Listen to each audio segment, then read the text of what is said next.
कृष्ण। हरे कृष्ण। श्रीमद् भागवतम पहला स्कंद 11वां अध्याय चैप्टर 11। इस अध्याय में श्री कृष्ण का द्वारका आगमन, हस्तिनापुर से द्वारका में आगमन। इस पूरे अध्याय में हम क्या देखेंगे, मैं आपको संक्षेप में बोलता हूँ। आप लोग ध्यान से सुनेंगे तो पूरा दिमाग में रह जाएगा। क्या सुनना है, क्या याद रखना है, उसमें से कौन सा चीज याद रखना जरूरी है, क्या सुनना है, क्या समझना है। तो पहले श्री कृष्ण अपना द्वारका नगरी के बाहर पहुंच के शंख बजाए और उनको द्वारका वासियों को अपना आगमन का सूचना दिया कि मैं आ गया हूँ। ये पहला हो गया। और उसका ही फिर थोड़ा वर्णन है कि शंख बजाना भगवान ने किस प्रकार बजाया, कितना सुंदर था, ये सब वर्णन हो गया। फिर नेक्स्ट आएगा द्वारकावासी दौड़ के कैसे आते हैं और भगवान को रिसेप्शन करते हैं, वो नेक्स्ट हो गया। गेट, द्वारका नगरी के बाहर उनका रिसेप्शन, ये हो गया।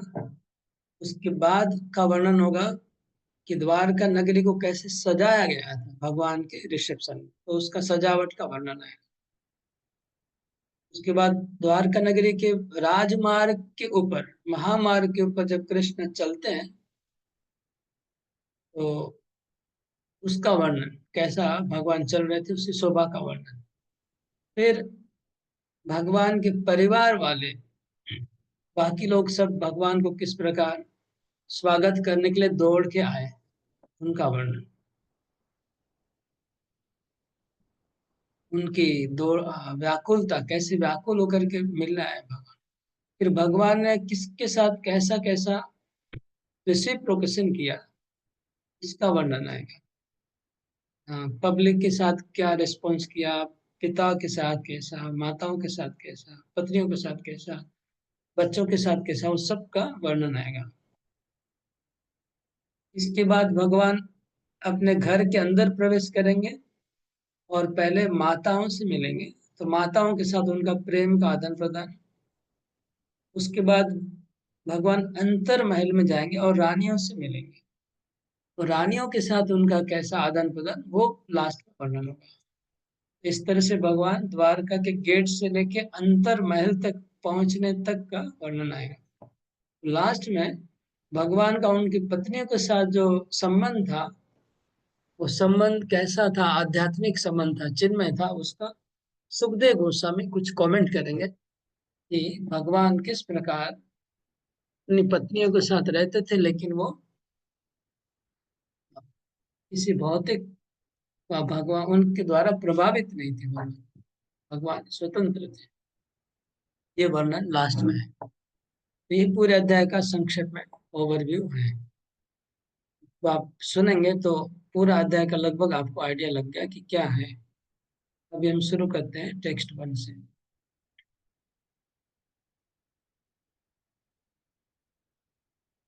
ये, ओम नमो भगवते वासुदेवाय। श्रीसुत उवाच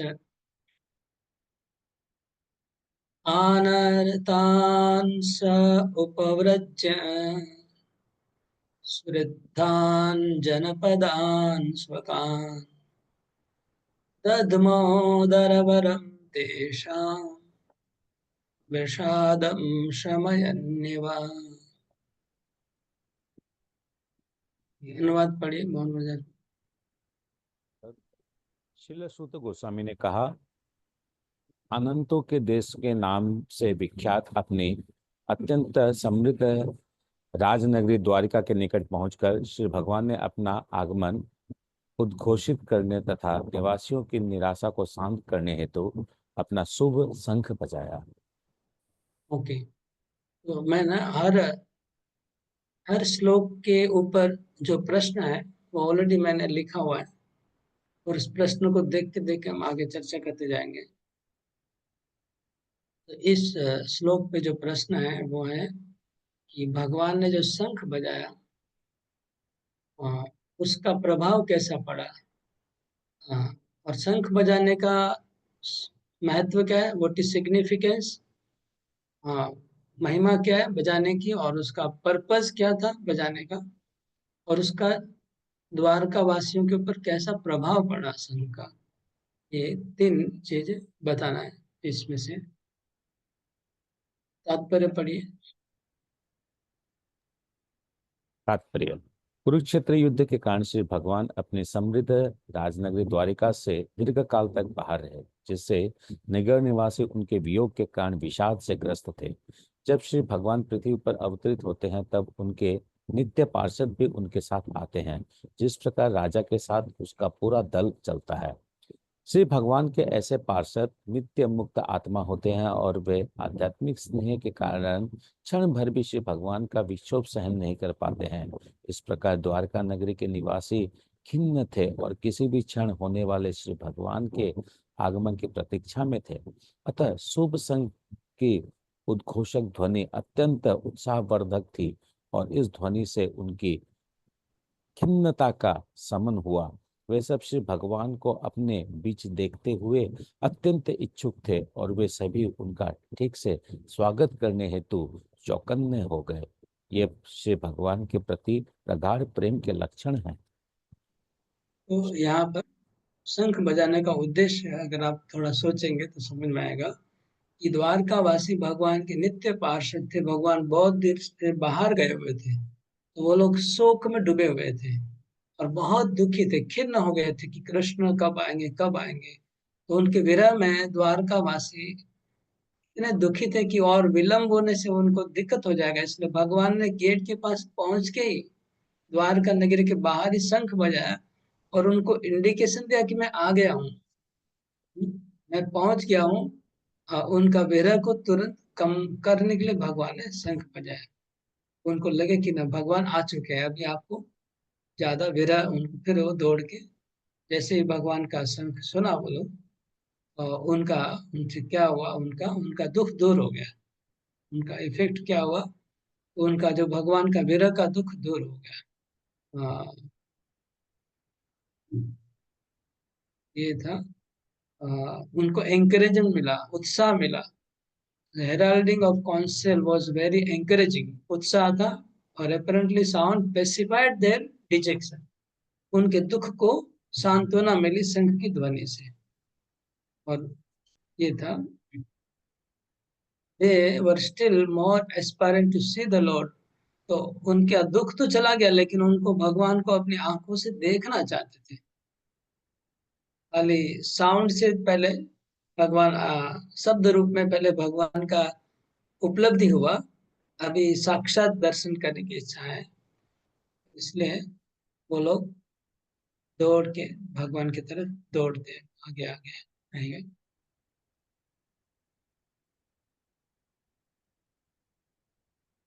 अगला श्लोक भी भगवान की शंख बजाने की जो सुंदर कला है, उसका श्लोक में बहुत सुंदर श्लोक है। दो लाइन के श्लोक में अचानक जब चार लाइन का श्लोक आता है तो समझना चाहिए कि वो श्लोक बहुत ही गाने का कोई विशेष कोई बात है, इसलिए उसको चार लाइन का श्लोक आता है जिसको गाया जाता है। ये श्लोक है। सौचकाशे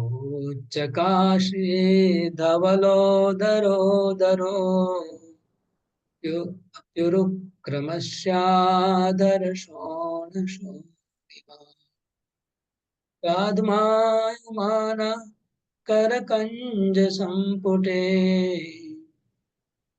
यथाब्जखण्डे कलहंसोत्स्वनः सौचकाशे धवलोदरोदरो युरुक्रमस्याधरशोणिमा दाध्मायमानो करकञ्जसम्पुटे यथाब्जखण्डे कलहंस उत्स्वना। अनुवाद पढ़िए। श्वेत तथा मोटे पेदे वाला शंख श्री भगवान के हाथों द्वारा पकड़ा जाकर तथा उनके द्वारा बजाया जाकर ऐसा लग रहा था मानो उनके दिव्य होठों का स्पर्श करके लाल हो गया हो। ऐसा प्रतीत हो रहा था मानो कोई श्वेत हंस लाल रंग के कमल डंडों के बीच खेल रहा हो। ओके, तो यहाँ पर प्रश्न है, भगवान की शंख बजाने का जो सुंदरता है उसका वर्णन करना है। Beauty of consul, blowing the consul. ये तो इस श्लोक में भगवान का, इस श्लोक को थोड़ा देखेंगे सब लोग। जैसे स उच्च कासे, उच्च स्वर में भगवान ने शंख बजाया। आप लोग फोटो देखा होगा, भगवान का शंख हाथ से बजा रहे हैं। धवलो दरो दरो, ये धवलो दरो दरो, धवल मतलब पूरा वाइट, एकदम हंस के जैसा सुपर वाइट कलर। हाँ, और दरो मतलब है, शंख का नाम है दरो, शंख को दरो बोलते हैं। और धवलो दरो, और वो उसका पेट भी, जैसे शंख होता है ना, शंख के अंदर गड्ढा होता है, उसको उदर कहते हैं, पेट। तो पेट भी बहुत बड़ा विशाल फूला हुआ पेट है शंख का, और वो भी सब सफेद रंग उसमें से निकल रहा है। और शंख भी, दरो मतलब शंख, और धवलो दरो मतलब पेट शंख। तो शंख बहुत सुंदर है, वाइट रंग का है। और उरुक्रमश्य अधर श्रवण सोड़ी, भगवान कृष्ण जो उरुक्रम है, उन्होंने अपने हाथ में शंख लिया है। तो ये थोड़ा कल्पना करिए कैसा वो सुंदर दृश्य है। भगवान का हाथ जो है वो यहाँ पर कैसा है, पिंक कलर का है। पिंक कलर मतलब कमल के फूल जैसा भगवान का हाथ है। और भगवान का जो होठ है वो भी पिंक कलर का है। तो जब शंख सफेद रंग का भगवान ने अपने होठ के ऊपर रखा है, तो स्वर्ण स्वर्णिमा, भगवान के जो लाल होठ है, उस लाल होठ की लालिमा उस शंख के ऊपर चमक रही है। तो शंख का जो व्हाइट शंख है, उसका फ्रंट भाग है जो थोड़ा थोड़ा लाल दिख रहा है, क्योंकि वो रिफ्लेक्ट हो रहा है भगवान की लालिमा होठ की शंख के ऊपर रिफ्लेक्ट हो रही है। तो स्वर्ण स्वर्णिमा। फिर क्या होता है, हाँ, यथाब्ज खंडे कलहंस उत्स्वना, जिस प्रकार अ, सरोवर में जो कमल का फूल होता है पिंक रंग का, उसमें सफेद रंग का हंस जब कमल के फूल के साथ खेलता है, तो जैसा सुंदर लगता है, वैसे लग रहा है कि भगवान के मुख कमल के ऊपर एक राजहंस आके खिलवाड़ कर रहा है। राजहंस का जो मुख होता है, चांच, वो लाल होता है। पूरा शरीर सफेद है, लेकिन उनका जो चांच है वो लाल है, क्योंकि भगवान का जो अधर है, उसका जो रक्तिमा है, उसका जो लालिमा है, वो उधर लाल रिफ्लेक्ट हो रहा है शंख के ऊपर। इस प्रकार बहुत सुंदर दृश्य, भगवान जब शंख बजा रहे तो बहुत सुंदर लग रहा है कि ये थोड़ा तमोप। अच्छा, ये तो तात्पर्य में प्रभुपाद जी एक बात बोल रहे हैं कि जो परम हंस होते हैं वो हंस के जैसे, परम हंस होते हैं मतलब जो महान भक्त होते हैं भगवान के, शुद्ध भक्त, वो लोग भी आ, हंस के जैसे भगवान के चरण कमल में हमेशा उनका मन लगा रहता है, और वो भी हंस के जैसे आवाज करते हैं। आवाज करते मतलब प्रचार करते हैं। प्रभुपाद जी तात्पर्य उस उपमा को प्रचारक के साथ प्रभुपाद जी ने रिलेट किया। तमोपसृत्य निनदम जगद्भय भयावहम प्रत्युदयो प्रजा शर्वा भर्तृदर्शन लालसा। भौतिक पढ़िए। जगत में साक्षात भय को भी भयभीत बनाने वाले उस शब्द को सुनकर द्वारका के नागरिक उनकी ओर तेजी से दौड़ने लगे, जिससे वे भक्तों के रक्षक श्री भगवान का चिर अभिलाषित दर्शन कर सके। तो प्रजा दौड़ के उनके पास आए, प्रजा दौड़ के। यहाँ एक प्रश्न है, भौतिक जगत के चार प्रॉब्लम में सबसे ज्यादा प्रॉब्लम डिफिकल्ट कौन सा है चार में से? प्रभुपाद जी तात्पर्य में बता रहे हैं, the material existence of our present status is full of fear. Out of the four from material existence, the namely food problem, shelter problem, fear problem, mating problem, the fear problem gives us the more trouble than others. ठीक है। प्रभुपाद जी बोले भौतिक जगत के चार समस्याएं हैं। आहार, आहार को प्रभुपाद बोलते हैं फूड प्रॉब्लम। निद्रा, निद्रा को प्रभुपाद जी बोलते हैं शेल्टर प्रॉब्लम। और भय तो फियर प्रॉब्लम, मैथुन मेटिंग प्रॉब्लम। इस चार में सबसे ज्यादा परेशान करता है भय problem. We are always fearful due to our ignorance of the next problem. भय हम लोग को हमेशा सताता है क्योंकि नेक्स्ट क्या होगा हमको पता नहीं, नेक्स्ट मोमेंट क्या होगा पता नहीं। वो नेक्स्ट, वो एक कंटिन्यूस भय जो प्रॉब्लम है वो कंटिन्यूस बना रहता है। आहार का प्रॉब्लम तो टाइम टू टाइम आता है, सुबह खा लिया तो अभी ठीक है, दोपहर को खाना है तब देखा जाएगा। निद्रा का प्रॉब्लम भी टेम्पररी है, लेकिन भय का है क्योंकि किस मोमेंट में क्या होगा पता नहीं।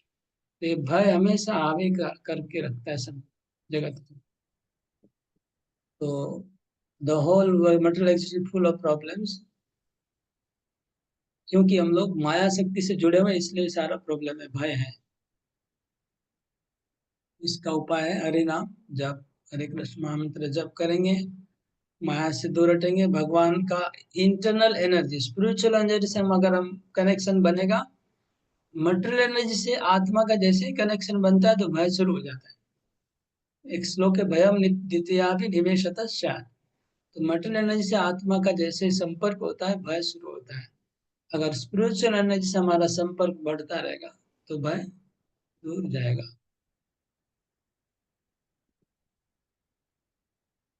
और यहाँ श्लोक में, हाँ,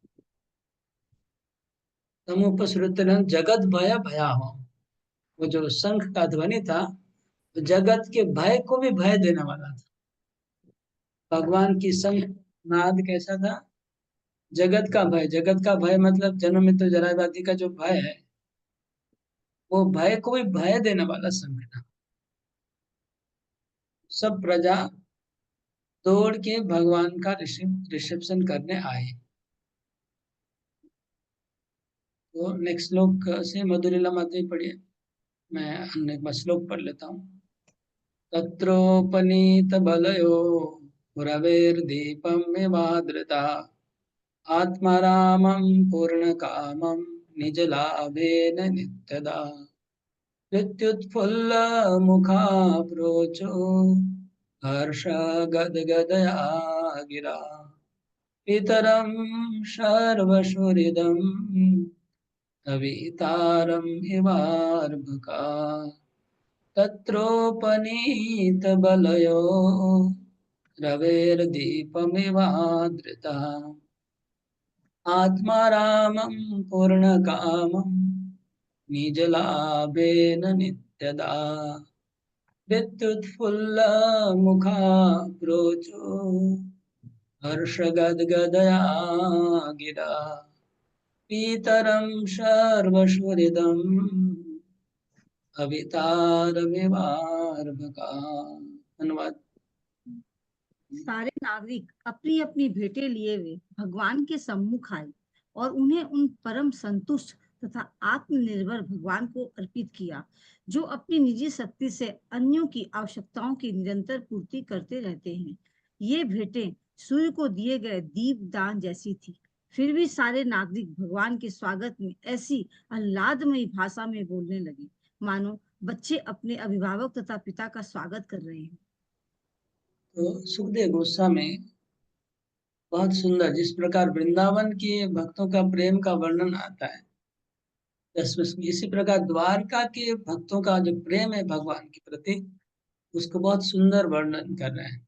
वृंदावन का तो अभी शुरू नहीं हुआ, वो तो 10वें स्कंद में आएगा, लेकिन द्वारका के भक्तों का वर्णन पहले स्कंद से शुरू कर दिया है वर्णन करना सुखदेव गोस्वामी ने। तो कैसा उनका भगवान के साथ प्रेम है वो बता रहे हैं। तत्रोपनीत बलय, मैं श्लोक के ऊपर थोड़ा ध्यान दीजिएगा, श्लोक को ध्यान रख के हम डिस्कस करेंगे, थोड़ा इजी होता है मेरे लिए। इसका प्रश्न है, explain the analogy of offering of lamp to the sun. और दूसरा, गिव लेसन्स फ्रॉम द द्वारकावासी ऑफरिंग प्रेजेंट टू कृष्ण। दो क्वेश्चन है, उसको फिर बाद में पढ़ते हैं। पहले मैं श्लोक को समझाता हूँ। तत्रोपनीत बलयो, सब द्वारकावासी भगवान को भेंट लेके आए। बलि बलि मतलब भेंट, तो भेंट लेके सामने आए। देखिए भगवान द्वारकाधीश है, खूब प्रजा के राजा है, राजा को क्या भेंट चाहिए। एक नंबर तो ऐसे भी राजा है और प्रजा लोग उनका स्वागत, दूसरा वो ऐसे ही भगवान है। दोनों दृष्टि से देखेंगे तो भेंट का कोई मूल्य नहीं है। लेकिन सुखदेव गोस्वामी क्या बोले, रवे दीपम, सूर्य को अगर कोई दीपक से आरती करेगा तो जैसा होता है वैसा ही भगवान को भेंट चढ़ाना भी ऐसा है। यद्यपि दीपक का जो प्रकाश है वो सूर्य के सामने क्या वैल्यू है उसका, लेकिन दीपक से अगर कोई आरती करेगा तो सूर्यदेव तो प्रसन्न होंगे कि नहीं। सूर्यदेव ऐसा नहीं सोचेंगे अरे तुम्हारा दीपक का क्या, मेरे पास कोई पावर नहीं है, ऐसा तो नहीं बोलेंगे, जरूर खुशी होंगे। ऐसे ही क्या कहावत है बंगला में, गंगा जले गंगा पूजा।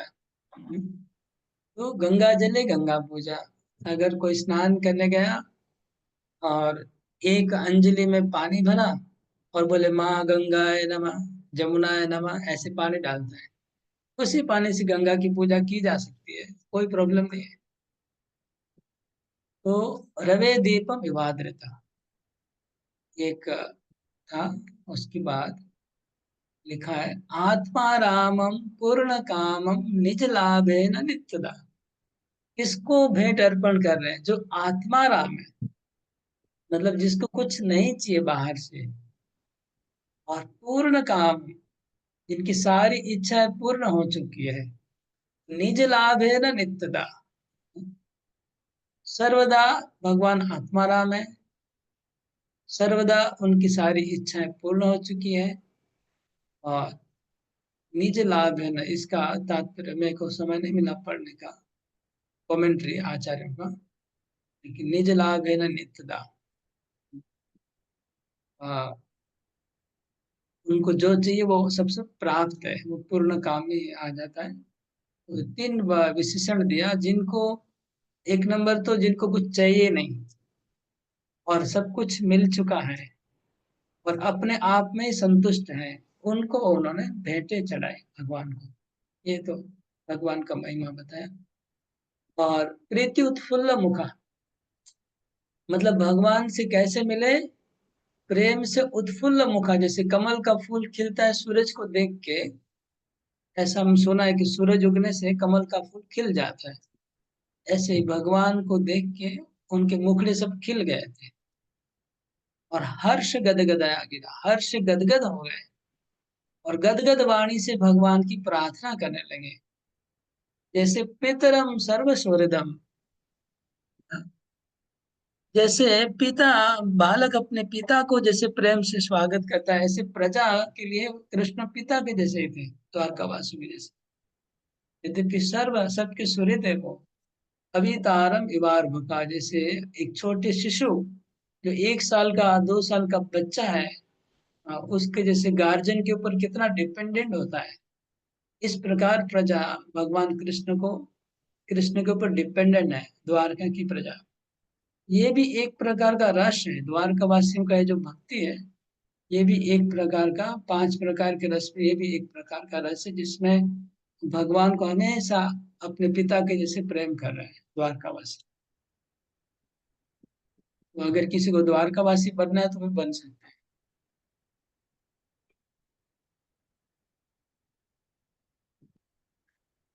अभी उनकी प्रार्थना शुरू है।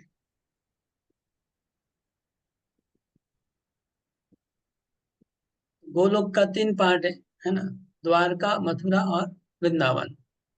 तो प्रभुपाद जी तात्पर्य में बता रहे हैं कि किसी, कोई बड़ा, बंगाल का कोई बड़ा स्कॉलर है, हाँ, उसका नाम नहीं दिया, लेकिन प्रभुपाद जी ने ऐसे ही बोला, distinguished fiction writer, fiction writer है कोई, उसने बताया कि वृंदावन का कृष्ण अलग है, मथुरा का कृष्ण अलग है, द्वारका का कृष्ण अलग है। लेकिन प्रभुपाद जी बोलते ये बात बिल्कुल गलत है, कृष्ण एक ही है। ऐसा प्रभुपाद जी ने स्वीकार नहीं किया, ठीक है। ऐसा ज्यादा प्रचार नहीं करना चाहिए कि वृंदावन का कृष्ण अलग है। और प्रभुपाद जी ने खुद ही खंडन किया। और ये श्लोक नंबर 3 के तात्पर्य में। अभी हम लोग प्रार्थना पढ़ेंगे। बहुत सुंदर प्रार्थना है। श्लोक नंबर 6, 7, 8, 9, 4-5 श्लोक है। तो अभी तक हम लोग जो वर्णन किया भगवान शंख का महिमा क्या है, और अभी ये भगवान की जो प्रार्थना है उसमें क्या क्या पॉइंट्स है, उसको आप लोग को मतलब पॉइंट बाय पॉइंट एक नोट करना है कि भगवान की प्रार्थना में वो लोग क्या क्या पॉइंट रखा, समराइज करना है। नतास्मते नाथ सदाङ्घ्रिपङ्कजम् विरिञ्च वैरिञ्च सुरेन्द्रवन्दितम् परायणं क्षेममिहेच्छतां परम् न यत्र काला प्रभवेत् परप्रभु नतास्मते नाथ सदाङ्घ्रिपङ्कजम् विरिञ्च वैरिञ्च सुरेन्द्रवन्दितम् परायणं क्षेममिहेच्छतां परम् न यत्र काला प्रभवेत् परप्रभु। पढ़े माता जी। नागरिकों ने कहा, हे भगवान, आप ब्रह्मा, चारों कुमार तथा स्वर्ग के राजा जैसे समस्त देवताओं द्वारा भी पूजित हैं। आप उन लोगों के परम आश्रय हैं जो जीवन का सर्वोच्च लाभ उठाने के लिए इच्छुक हैं। आप परम दिव्य भगवान हैं और प्रबल काल भी आप पर अपना प्रभाव नहीं दिखा सकता। विरिंच वैरिंच सुरेंद्र वंदितम। विरिंच मतलब ब्रह्मा, वैरिंच मतलब शिव जी, और सुरेंद्र मतलब देवताओं में बाकी जो श्रेष्ठ इंद्र इत्यादि जो देवता है उनके उनके द्वारा आपके चरण, आपके पंकज, हाँ, आपके जो चरण पंकज है, अंग्री पंकज, उसका वंदन सर्वदा ये लोग देवता लोग करते रहते हैं। और और काल के भी आप काल है, काल भी आपके भी प्रभाव नहीं फैलता। तो नतास्मिन, हम नता नता से शुरू किया। जो भी प्रार्थना शुरू होती है, कुंती महारानी नमस्ते, कोई भी प्रार्थना शुरू कर नमस्कार से शुरू करते हैं जनरली सब प्रार्थना। हम नमन कर रहे हैं आपके उन सदा अंग्री पंकज, आपके अंग्री मतलब पांव, पंकज मतलब कमल। हम सर्वदा आपके चरण कमल में नत है और नमस्कार कर रहे हैं, जिन चरणों की ब्रह्मा शिव और इंद्र आदि देवता लोग निरंतर वंदन करते रहते हैं अपनी क्षेमम, अपने कल्याण के लिए। वो लोग अपने कल्याण के लिए आपके चरणों की पूजा करते हैं। एक्चुअली अगर और थोड़ा सा अगर आगे बढ़ेंगे, डीप में जाएंगे, तो यहाँ पर द्वारकावासी लोग देखते हैं कभी कभी ब्रह्मा जी आते हैं द्वारका में, और शिव जी आते हैं, सब देवता लोग आते रहते हैं, आकर के कृष्ण का नमस्कार करने आते हैं, उनको प्रणाम करने आते हैं, उनको मिलने आते हैं। उनके अपने कल्याण के लिए वो लोग आना पड़ता है, ये द्वारका वासियों को पता है। नेक्स्ट लोग तो पॉइंट लिखते जाएगा, एक पहला पॉइंट हुआ प्रार्थना का, तो रिमार्क करते जाइए। भवाय नस्त्वं भव विश्वभावना, त्वमेव माता शूरित् पिता, त्वं सद्गुरुर्न परमं च दैवतम्, यस्यानुवृत्त्या कृतिनो बभूविमा। भवाय नस्त्वं भव विश्वभावना त्वमेव माताथ सुहृत्पति पिता त्वं सद्गुरुर्न परमं च दैवतं यस्यानुवृत्त्या कृतिनो बभूविमा। बड़ी अनुवाद। हे ब्रह्मांड के सृष्टा, आप हमारे माता, शुभ चिंतक, प्रभु, पिता, आध्यात्मिक गुरु तथा आराध्य देव हैं। हम आपके चरण चिन्हों पर चलते हुए सभी प्रकार से सफल हुए हैं। अतएव हमारी प्रार्थना है कि आप हमें अपनी कृपा का आशीर्वाद देते रहें। भवाय नस्त्वं भव विश्व भावना। हे प्रभु, आप तो विश्व के पालनहार है। भावना, विश्व भावना, लेकिन आप हमारा पालन करिए। आप विश्व के पालनहार हैं, आप हमारा भी पालन करिए। फिर क्या बोले, त्वमेव माता, आप हमारे माता हैं। आप हमारे पिता, त्वमेव, आप हमारे पिता हैं। पति भी आप हमारे हैं। आप हमारे सुहृद हैं। आप हमारे सदगुरु हैं। और आप हमारे परमं च दैवतम, इसका मतलब हमारे आप इष्ट देव, हमारे आराध्य देव भी आप हैं। त्वमेव माता च पितास्तमेव त्वमेव बंधु च सखा त्वमेव त्वमेव विद्या द्रविणम त्वमेव त्वमेव स्वर्गम मम देव देव। तो यहाँ पर दो बात और है जो उसमें नहीं है। क्या? आप हमारे सदगुरु हैं और आप हमारे आराध्य देवता भी आप हैं। यस्यानुवृत्त्या कृतिनो बभूविमा। आपको अगर हम अनुगमन करते रहेंगे तो हमारा जीवन सफल हो जाएगा। लास्ट लाइन में बोल रहा है कि आपका अगर हम अनुगमन करते रहेंगे, आपको अनुगमन करते रहेंगे तो कृतिनो, हम कृत कृत्य हो जाएगा हमारा जीवन। हमको खाली आपको अनुगमन ही करना है और कुछ आंख बंद करके साथ आपके साथ जुड़े रहना है ना। द्वारकावासियों को और कोई चिंता नहीं है। बस प्रजा है, कृष्ण जैसे बोलते हैं वैसे करते रहेंगे, कुछ नहीं करना है तो हमारा जीवन सफल हो जाएगा, कृत कृत्य बन जाएंगे। आगे अनुवाद रोहिणी माता जी पढ़िएगा। नेक्स्ट अनुवाद मैं पढ़ता हूँ श्लोक पहले। अहो शनाथा भवता स्मयद्वयम् देवेष्टपानामपि दूरदर्शनम् प्रेमस्मृतस्निग्धनिरीक्षणाननम् पश्येम रूपं तव सर्वसौभगम्। अहो शनाथा भवता स्मयद्वयम्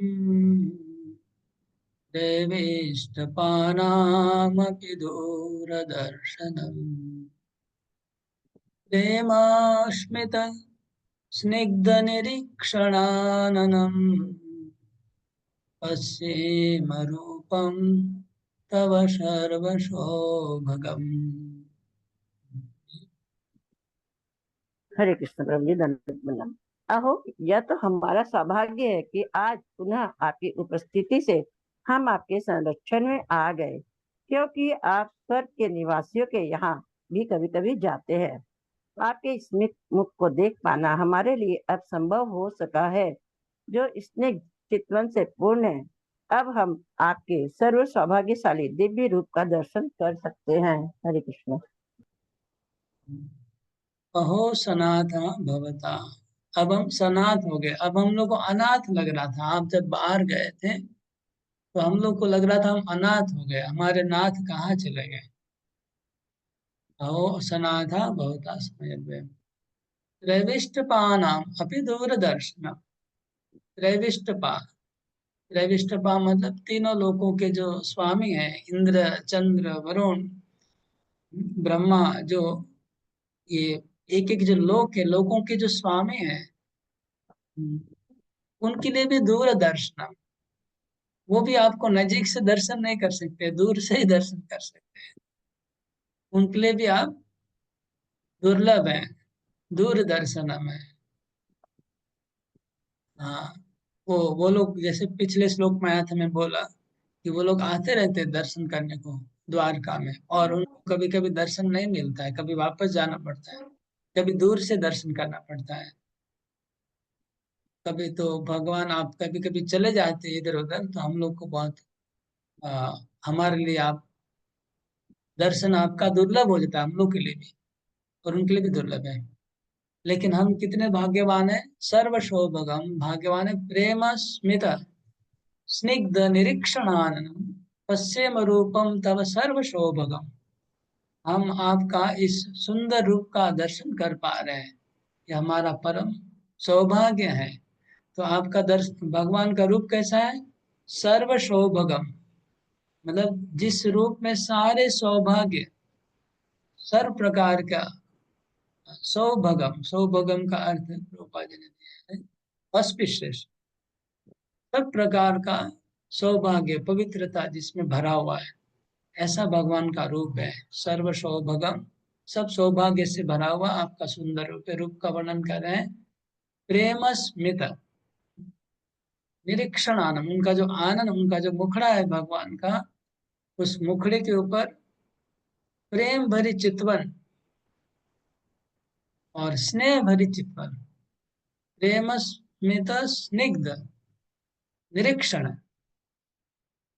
प्रेम भरा और स्नेह भरा चितवन और स्माइल, हास्य वाला चितवन दृष्टि हमेशा अपने भक्तों के ऊपर डाल रहे हैं, और वो हम दर्शन कर पा रहे हैं। तो आप लोग पॉइंट नोट करते जाइएगा, प्रार्थना में क्या क्या पॉइंट वो लोग बोल रहे हैं। हरियम्बुजाक्षापशशार भो भवान् पुरुन्मधुन्वाथ सुहृद्दृक्षया तत्राब्धकोटिप्रतिमा क्षणो भवेत् रविं विनाक्ष्णोरिवनस्तवाच्युत हरियम्बुजाक्षापशशार भो भवान् पुरुन्मधुन्वाथ सुहृद्दृक्षया तत्राब्धकोटिं प्रतिमा क्षणो भवेत् रविं विनाक्ष्णो रिवनस्तवाच्युत। पढ़िए मंत्र। हे कमल नयन भगवान, आप जब भी अपने मित्रों तथा संबंधियों से भेंट करने मथुरा, वृंदावन या हस्तिनापुर चले जाते हैं, तो आपकी अनुपस्थिति में प्रत्येक क्षण हमें करोड़ों वर्षों के समान प्रतीत होता है। हे अच्युत, उस समय हमारी आंखें इस तरह व्यर्थ हो जाती है मानो सूर्य से बिछुड़ गई हो। हरे कृष्ण। तो भगवान द्वारकावासी अपने विरह का वर्णन कर रहे हैं। ये अंबुजाक्ष है, हाँ, अंबुजाक्ष में कमल नयन, कमल के जैसे नयन वाले भगवान, अंबुज अक्ष, क्योंकि आप इतने सुंदर है, आपकी आंखें हमको दिखने नहीं मिलती। अपससार, अब जब आप चले जाते हैं तो कहाँ कहाँ जाते हैं इसका वर्णन है। कुरुन, कुरुन मतलब हस्तिनापुर जाते हैं भगवान, पांडवों से मिलने। मधुन, मधु मतलब मथुरा, मथुरा वृंदावन धाम जाते हैं आप जब,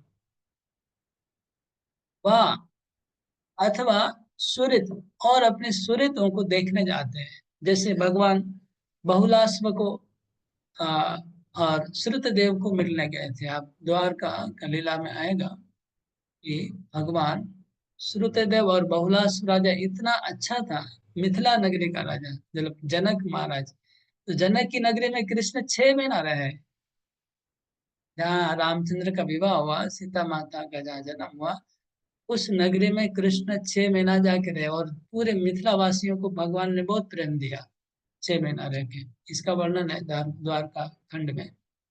तो जैसे आप जहाँ कभी कभी इधर उधर जाते हैं तो क्या होता है, हम लोग को बहुत आपका विरह सताता है। विरह कितना सताता है, तो एक क्षण अब्ध कोटि, 1 करोड़ वर्ष के बराबर लगती है। तो आपके विरह में, हे कृष्ण, आपके एब्सेंस में, आपके विरह में एक एक क्षण 1 करोड़ वर्ष के जैसी हमारी बीतती है। इतना विरह हम लोग को सताता है। और आपको नहीं देखने से हमारे कैसे लगता है कि सूर्य के बिना आंखें की जैसी कोई वैल्यू नहीं है। मतलब अंधेरे में, अगर अंधेरा है, लाइट नहीं है, तो आंख की क्या वैल्यू है, कुछ तो देख नहीं पाएंगे। इस प्रकार अगर कृष्ण आप नहीं है तो हमारा जीवन भी कोई लाइट के बिना आंख का जैसा वैल्यू नहीं है, ऐसे आपके बिना हमारा कोई वैल्यू नहीं है। इस श्लोक के कमेंट्री में श्रील जीव गोस्वामी और चक्रवर्ती ठाकुर दोनों ने एक बात लिखी है। इधर तात्पर्य प्रभुपाद नहीं बताया, मैं बताता हूँ। यहाँ पर लिखा है कि भगवान हस्तिनापुर और मथुरा वृंदावन जाते हैं। उनका कहना है कि मथुरा नगरी तो क्लोज डाउन हो गई थी, मथुरा नगरी तो बंद हो गई थी जब कृष्ण द्वारका आ गए, क्योंकि मथुरा वासियों को द्वारका में शिफ्ट कर दिया था रातों रात। सबको पता है ना, मथुरा नगरी को भगवान ने द्वारका में, तो उनको मथुरा नगरी में और कोई सुरित नहीं है, वैसे भगवान कोई बचे नहीं। तो जब लिखा है कि मथुरा जाते थे, इसका मतलब भगवान वृंदावन जाते थे, ऐसा कहने का अर्थ है दोनों का, जीव गोस्वामी और चक्रवर्ती ठाकुर का। भगवान, इसका मतलब ये हुआ कि भगवान द्वारका से कभी कभी वृंदावन गए हैं, इसका प्रमाण है। तो जो लोग कहते हैं कि भगवान कभी वापस वृंदावन नहीं गए, वाह, भगवान इतने निष्ठुर है, भगवान इतने क्रूअल है कि अपने भक्तों को रुलाते रह गए। उनके उत्तर में जीव गोस्वामी और चक्रवर्ती ठाकुर लिखते हैं कि ऐसा बात नहीं है, भगवान अपना काम खत्म करने के बाद गए थे वृंदावन, ऐसा बोल रहे हैं।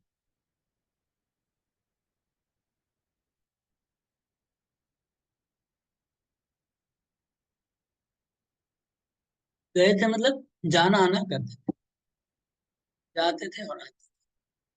तो ये एक मतलब एक वन वर्जन हो गया। फिर दूसरा वर्जन भी है कि ब्रजवासी विरह में ही थे सारा जीवन तक, कभी कृष्ण का मिलन का आनंद उनको नहीं मिला, ये भी बात है।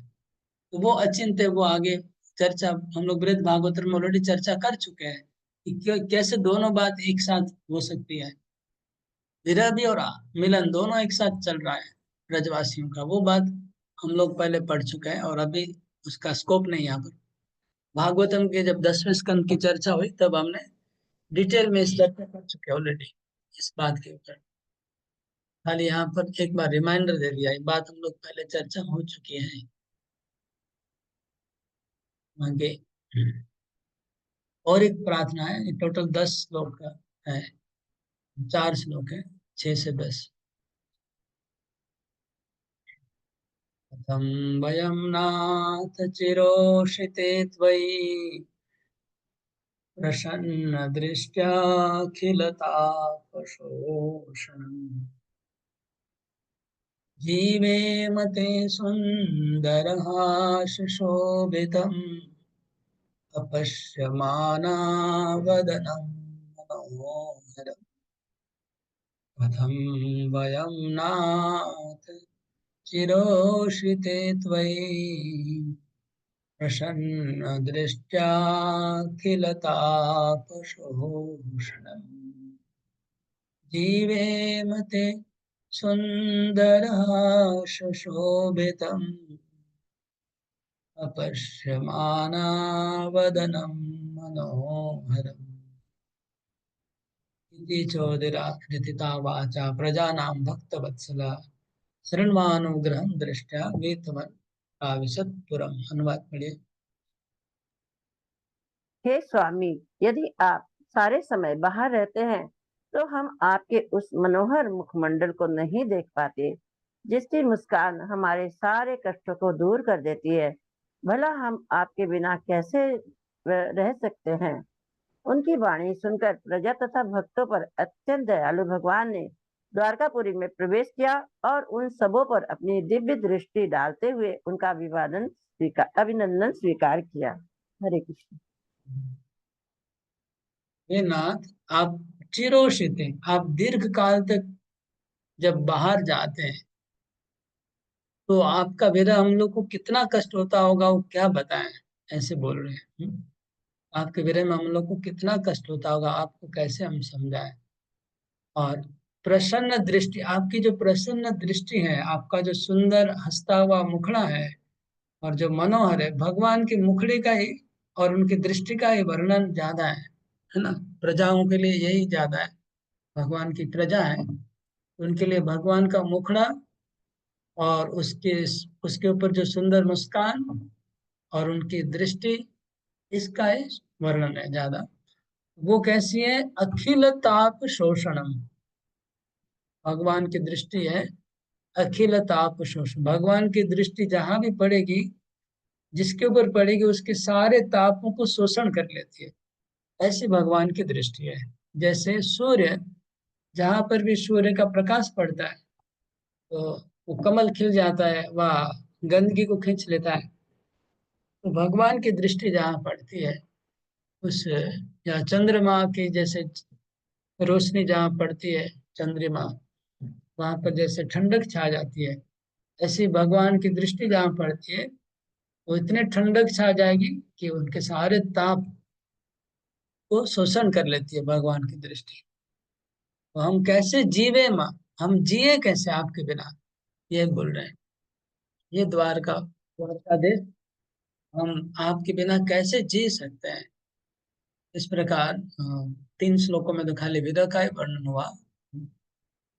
हाँ, और आगे उनकी महिमा का वर्णन हुआ। भगवान ने उनका स्वीकार किया प्रार्थना को, और भगवान द्वारका में प्रवेश किए। तो ये था द्वारका गेट के बाहर, ऐसा लग रहा है। गेट के बाहर प्रजा आई और उनको स्वागत की, और भगवान अभी प्रवेश किए नगर के अंदर। तो अभी नगर के अंदर का वर्णन होगा। मधुभोज दाशार दाशार कुकुरांधक वृष्णिः आत्मतुल्ये बलेर्भुक्ता नागैर्भोगपतिं पतिमिव। पढ़िए।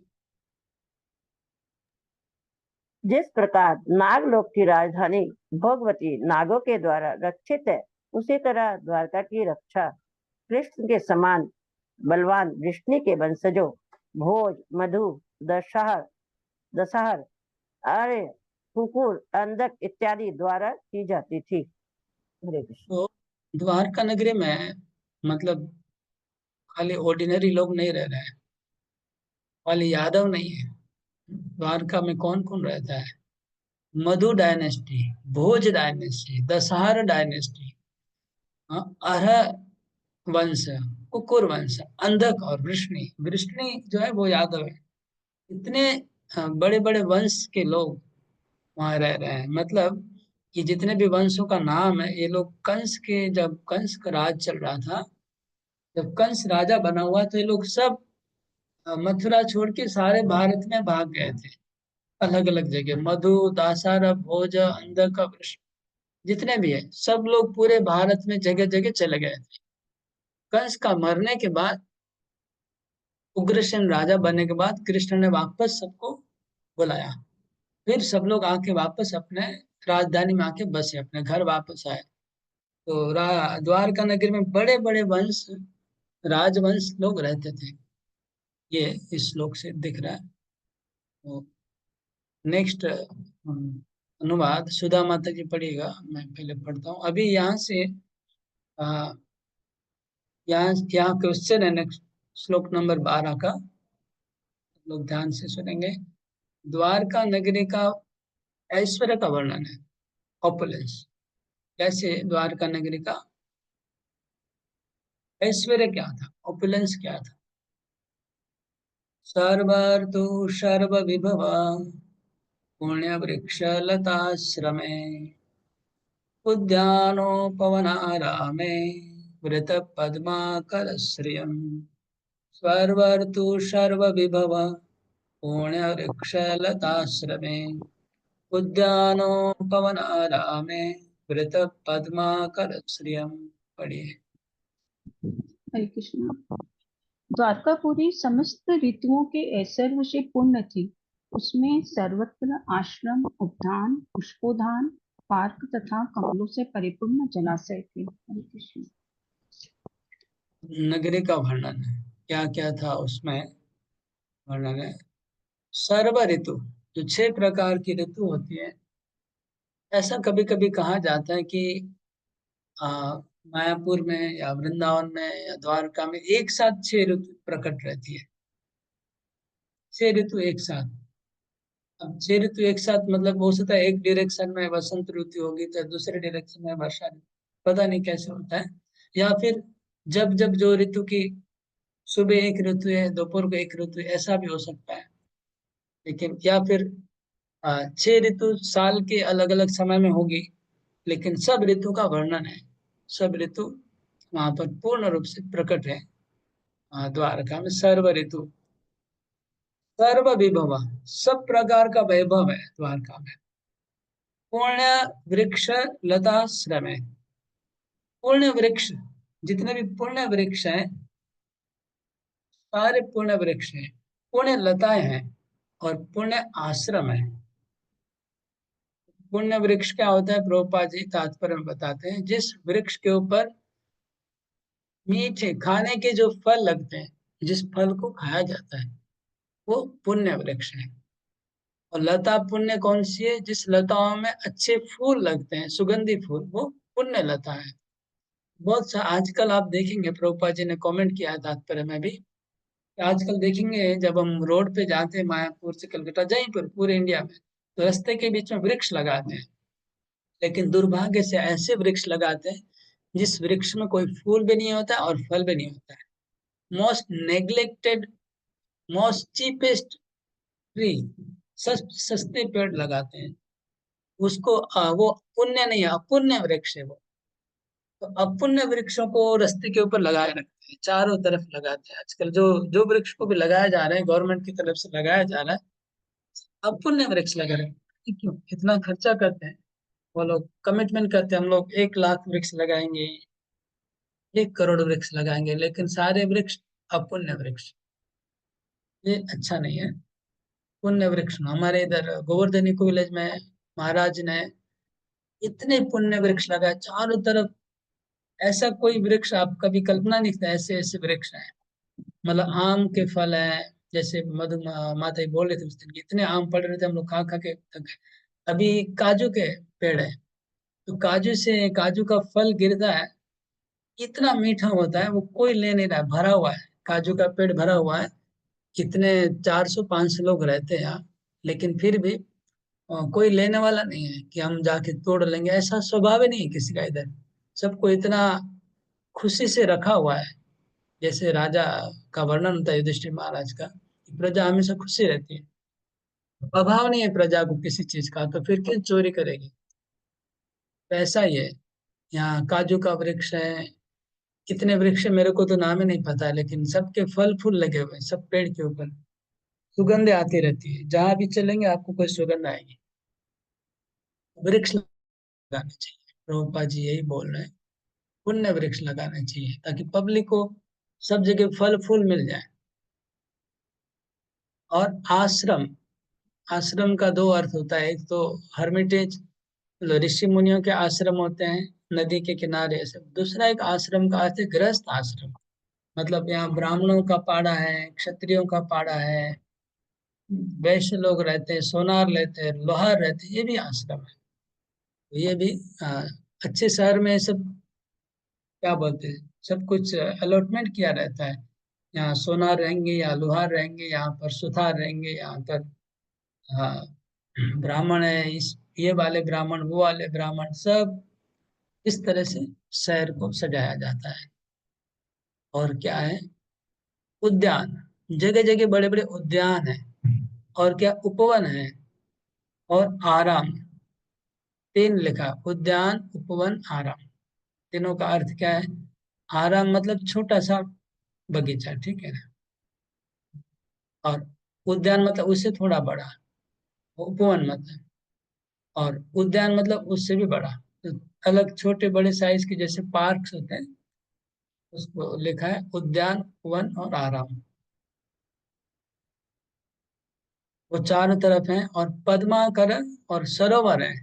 सरोवर में हाँ, कमल के फूल खिले हुए हैं, पद्म पुकुर बोलते हैं ना जैसे। पद्म के पुकुर है जहाँ पद्म फूल खिले हुए हैं, उसमें अच्छे से पंछी हैं, सब मतलब संक्षिप्त में बताया एक श्लोक में ही। इसका वर्णन भागवत में और दूसरे जगह बहुत विस्तार पूर्वक है। इस श्लोक में तात्पर्य है, प्रश्न है कि describe the opulence of Dwarkapuri, Dwarkapuri का ऑपुलेंस वर्णन करिए। दूसरा है discuss the aspects of Srila Prabhupada's mood and mission and revealed in the comparison of Dwarka and modern। तो मॉडर्न सिविलाइजेशन और द्वारका सिविलाइजेशन का प्रभुपाद जी ने क्या कमेंट किया है इसके ऊपर तात्पर्य में, तो वो हम तात्पर्य में थोड़ा देख लेते हैं क्या किया है। As we find here with, okay, the human civilization is possible in the gift of nature। प्रकृति के प्रकृति का जो देन है उससे ही मानव सभ्यता का पूर्णता होता है। We find in Dwarka surrounded by flower gardens and fruit orchards along with reservoir of water। हम द्वारका में देख रहे हैं कि फूलों के बगीचे हैं, फलों के बगीचे हैं और पानी के सरोवर हैं। There is no mention, Dwarka नगरी में ये वर्णन है इतने कारखाने थे, इतने फैक्ट्री थे और इतने स्लॉटर हाउसेस थे, ये नहीं लिखा है। तो ये वर्तमान सभ्यता का ये डिफरेंस है। Propensity to utilize the nature's own gifts is still there। हम लोग प्रकृति की, कुदरत की देन को अभी भी यूज करना चाहते हैं, लेकिन कैसे? एक्सप्लॉइट करके। Even in the heart of modern civilization, leader of modern will select their own residential quarter in a place where there are such naturally beautiful gardens, reservoir of water। हम देखते हैं कि जो नेता लोग होते हैं वो अपना घर कहाँ बनाते हैं? जहाँ पर बड़े बड़े बगीचे हैं, पानी का सरोवर, वहां पर ही अपना घर बनाते हैं। आप राजभवन देखिए, राजभवन कितना बड़ा है, कितने गार्डन है, कितने बगीचे हैं। तो वो ही एक्चुअली आकर्षण सबको है उस चीज के प्रति, प्रभुपाद जी बोले। But they leave the common man to reside congested areas. हाँ, मतलब नेता लोग सुंदर सुंदर जगह में रहते हैं और कॉमन मैन को बस्ती में, कंजेस्टेड में एक संगे बकरों के जैसे भर के रख देते हैं। एक जगह हजार हजार घर मकान बन जाते हैं without any park and garden. उनके लिए कोई पार्क नहीं है, गार्डन नहीं है। Here of course we find different, ये ठीक है, ये एक पॉइंट है, क्वेश्चन है, इसके ऊपर आप लोग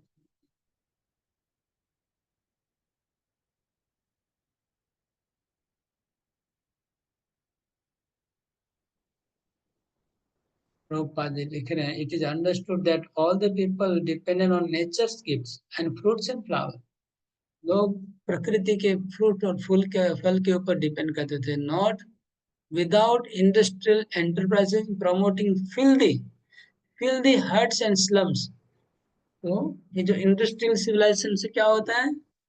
फिल्दी मतलब गंदा झोपड़पट्टी और बस्ती जहां पर उनको रहने मिलता है, ये इंडस्ट्रियलाइजेशन है। उसके ऊपर आप लोग थोड़ा पढ़ के लिखिएगा उत्तर, यही पॉइंट है।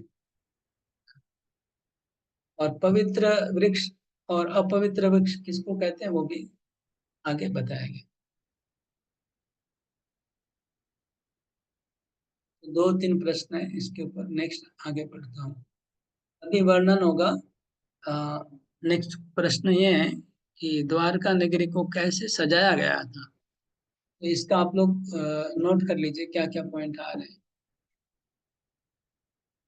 गोपुर द्वार मार्गेषु कृत कौतुक तोरणम् चित्र ध्वज पताकाग्रे अंत प्रतिहतातपाम् गोपुर द्वार मार्गेषु कृत कौतुक तोरणम् चित्र ध्वज पताकाग्रे अंत प्रतिहतातपाम्। पढ़िए अनुमान।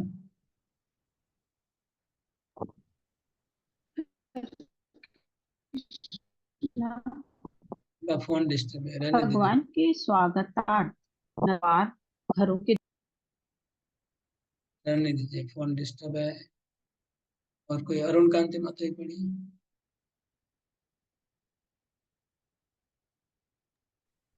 श्री कृष्ण प्रभु जी। भगवान के स्वागतार्थ नगर का द्वार, घरों के दरवाजे तथा सड़कों के किनारे झंडियों से सजे बंधनवार बहुत ही सुंदर ढंग से केले के वृक्षों तथा आम की पत्तियों जैसे मांगलिक प्रतीकों से सजाए गए थे। झंडियां, फूल मालाएं तथा चित्रित संकेत एवं लिखे गए सुवाक्य धूप को अवरुद्ध कर रहे थे। यहाँ से आप लोग लिस्ट बनाना है कि वैदिक रिसेप्शन में कैसे नगर को सजाया जाता था, इसका आप लोग लिस्ट। झंडियां हैं, मृतक कौतुक, तोरण तोरण बनाते थे, पता है ना? हम लोग गांव में बहुत देखा है, तोरण बनाते थे वो कागज का ऐसा क्रॉस क्रॉस क्रॉस बना के, और चित्र ध्वजा, अलग अलग रंग के रंग बिरंगे कलरफुल पताका ध्वज बनाए जाते थे। और आम के पत्ते और केला के खंभे, और इससे जो ऊपर एक ये बनता था, मतलब इतना ज्यादा अगर आप तोरण लगा देंगे, ऊपर में ज्यादा पताका लगा देंगे, तो सूरज का जो ताप है वो नीचे नहीं आ, कम नहीं, कम पड़ेगा, ज्यादा धूप नहीं लगती है। फिर एकदम नेटवर्क जाली जैसा बना देते हैं, ज्यादा ज्यादा लगा के, तो वो बहुत सुंदर लगता है। वो बनाया गया। सम्मार्जित महामार्गा रथ प्रत्यापणक चत्वराम सिक्ताम गंध जले रुक्ताम फल पाक्षताम कुरे। पढ़िए, कंटिन्यू पढ़िए माता जी, क्या हुआ? पथ, मार्गों, बाजारों तथा चौकों को भलीभांति झाड़ बुहार कर उन पर सुगंधित जल छिड़का गया था और भगवान का स्वागत करने के लिए सर्वत्र फल फूल तथा अक्षत अंकुर बिखेरे गए थे। ठीक है ना? पूरे रास्तों को महामार्ग, महामार्ग और रथ्या पणक चत्वराम। तो क्या क्या है? एक तो महामार्ग होता है द्वारका में, मतलब हम लोग को जैसे एक्सप्रेस हाईवे है, ऐसा ही 8 लेन एक्सप्रेस, ऐसे ही द्वारका में भी महामार्ग थे बड़े बड़े। और फिर रथ्या, रथ्या मतलब फिर छोटा, उससे छोटा रास्ता, 4 लेन, 2 लेन। हाँ, उसके बाद आपण का, आपण मतलब बाजारें, फिर बाजारें आती है। हाँ, आप अगर जयपुर में जाएंगे तो अभी भी वो दृश्य, बाजारें पूरी, पूरा बाजार एक ही साइज का, सबका दुकान का साइज एक, सबका दुकान का रंग एक, सबका बोर्ड एक, सबका शटर एक ही जैसा। वो बाजारें सुंदर लगती है। तो बाजारों से गुजरे, और चतवारा, चौराहों से गुजरे। तो जहां जहां चौराहा है, बाजारें हैं, महामार्ग है, सबको सजाया गया है, सबको सफाई हुआ है, झाड़ू दिया गया है, और उस पर सुगंधी पानी का छिड़काव किया गया, और उसके ऊपर केले का पेड़, आम के पत्ते, उसके बाद बंधनवार, ये सब इतना सुंदर सजाया गया। चारों तरफ सुगंध आ रही है, देखने में भी अच्छा और सूंघने में भी अच्छी सुगंध आ रही है। अभी शहर में कोई बाहर का अमेरिकन एक डिवोटी आया था, वो बोलता है कि जैसे हम कलकत्ता एयरपोर्ट से उतर के मंदिर में आते हैं तो हम लोग को नाक बंद करना पड़ता है, शहर कैसा गंदा है, ऐसा वो बोल रहे थे। ये सब शहर का, खाली कलकत्ता नहीं, दिल्ली बॉम्बे सबका ये हालत है। गंध आती रहती है चारों तरफ, लेकिन द्वारका में सुगंध आती है, गंध नहीं। जब भगवान जा रहे हैं, सुंदर भी है देखने में, सुगंध भी आ रही है। तो ये हो गया इसका वर्णन। द्वारि द्वारि गृहाणां च दध्यक्षतफलेक्षुभिः अलङ्कृतां पूर्णकुम्भैर्बलेभिर्धूपदीपके। पढ़िए। हाँ हाँ हाँ, अनम्यूट तो करिए, पहले अनम्यूट करके, टाइम वेस्ट हो रहा है। प्रत्येक घर के द्वार पर दही, अक्षत फल, गन्ना तथा पूरे भरे हुए जलपात्रों के साथ ही पूजन की सामग्री, धूप तथा बत्तियां सजा दी गई थी। तो सब द्वारे द्वारे, घर के द्वार पे एक कलश लगाया है, उस कलश के ऊपर नारियल है, और उसके बाद अ, गन्ने के पेड़ लगाए गए दोनों तरफ, और उस नारियल के ऊपर कलश के ऊपर एक ये पात्र रहता है, उसके ऊपर अक्षत रखे जाते हैं, दीपक रखे जाते हैं। अलंकृता पूर्ण कुंभ में, कुंभ में पानी भरा हुआ है, उसके ऊपर दीपक रखा हुआ है, धूप दीप सब जला। कितना सुंदर सजा होगा। हम लोग मतलब इसको कल्पना करेंगे मेंटली, एक मेरे ख्याल से एक दृश्य बनाना चाहिए दिमाग में। कृष्ण कैसे जा रहे हैं और कैसा उसका सौंदर्य है नगरी का, भक्तों ने कैसे सजाया है नगरी को। आजकल तो दिखने ही नहीं मिलेगा। अगर आपको कहीं देखा होगा तो कल्पना कर सकते हैं, लेकिन देखा ही नहीं हम लोग, कल्पना करना भी मुश्किल है। ओके, ये था भगवान का द्वारका नगरी में प्रवेश। अभी घर तक मतलब अभी रेसिडेंस एरिया में पहुंच गए भगवान, तो इसलिए अभी आ गया। पहले महामार्ग लिखा था, फिर छोटा रास्ता लिखा था, फिर बाजारों को क्रॉस किया, बाजारों को क्रॉस करके फिर चौराहों को क्रॉस किया, अभी रेसिडेंस एरिया में प्रवेश किया। अभी हम्म, भगवान के घर के रिलेटिव्स हैं, जो फैमिली मेंबर्स है, वो लोग भगवान को स्वागत कर रहे हैं, उनका वर्णन आएगा। तो आगे रीडिंग करिए और इसको सत्यनारायण माते आप नेक्स्ट पढ़िएगा। मैं श्लोक पढ़ रहा हूँ। निशम्य पृष्ठम आयान्तम वा वसुदेवो महामनः अक्रूरश्चोग्रसेनश्च रामश्चाद्भुतविक्रमः प्रद्युम्नश्चारुदेष्णश्च साम्बो जाम्बवती सुत प्रहर्षवेगोत्स्वसित शयनाशन भोजना। पढ़िए। हरे कृष्ण प्रभु जी। यह सुनकर कि परम प्रिय कृष्ण द्वारिका धाम पहुंच रहे हैं, महामना वासुदेव, अक्रूर, उग्रसेन, बलराम, अलौकिक शक्ति संपन्न प्रद्युम्न, चारुदेशन तथा जामवंती पुत्र सांब सभी इतने प्रसन्न हुए कि उन्होंने लेटना, बैठना तथा भोजन करना छोड़ दिया। तो इस श्लोक में केवल जेंट्स मेंबर का नाम है, आप ध्यान से देखिए, लेडीज का वर्णन नहीं, क्योंकि आगे के युग में स्पेशली क्षत्रियों के राजघराने की जो स्त्रियां हैं वो घर से बाहर नहीं जाती थी। राजघराने की स्त्रियां कभी घर के, हमने हमारे गांव में अ, क्षत्रिय जाति का एक अलग पाड़ा है। पाड़ा मतलब समझ रहे ना, एक मोहल्ला है, केवल क्षत्रिय लोग रहते हैं उसमें। पहले था, अभी नहीं पता क्या हालत है, लेकिन हम बचपन में देखा उनके घर की स्त्रियां कभी उस पहाड़े के बाहर नहीं आई। कभी हमने उनकी स्त्रियों को नहीं देखा कभी, जब बचपन में, मतलब हम तो 5-6 साल ही रहे हैं बचपन में घर के आसपास, ज्यादा नहीं, 10 साल। तो उस समय कभी अपने उनकी बहनों को व उनकी माँ को व पत्नी को कभी उस मोहल्ले के बाहर जाते मैंने नहीं देखा कभी। वो लोग बाहर जाते थे, बहुत तलवार लेके निकलते थे, और दारू भी पीते थे सब लोग, मार काट करते थे, क्षत्रिय थे। लेकिन उनकी स्त्रियां इतनी सुरक्षित रहती। यहाँ पर किसी स्त्री का नाम नहीं है, किसका किसका नाम है देख लीजिए, क्योंकि राजघराने की स्त्रियां हैं, वो बाहर नहीं निकलती थी घर से। अगर बाहर निकलेगी तो भी पालकी के ऊपर बैठेगी और चारों तरफ कपड़े से ढका रहेगा उनका पालकी। ऐसा ऐसा इवन कुछ साल पहले था राजस्थान में, सब जगह यही था। तो कौन कौन है देख लीजिए। वसुदेव एक नंबर, भगवान के पिता वसुदेव महामना। और वसुदेव के बाद अक्रूर, जो वसुदेव के भाई लगते हैं ना, चाचा लगते हैं कृष्ण के। और उग्रसेन, जो कंस का पिता है, और अ, कृष्ण को भी रिलेशन में शायद अ, उग्रसेन क्या लगते हैं, दादाजी लगते हैं हमें, उग्रसेन नाना था। नाना लगते हैं।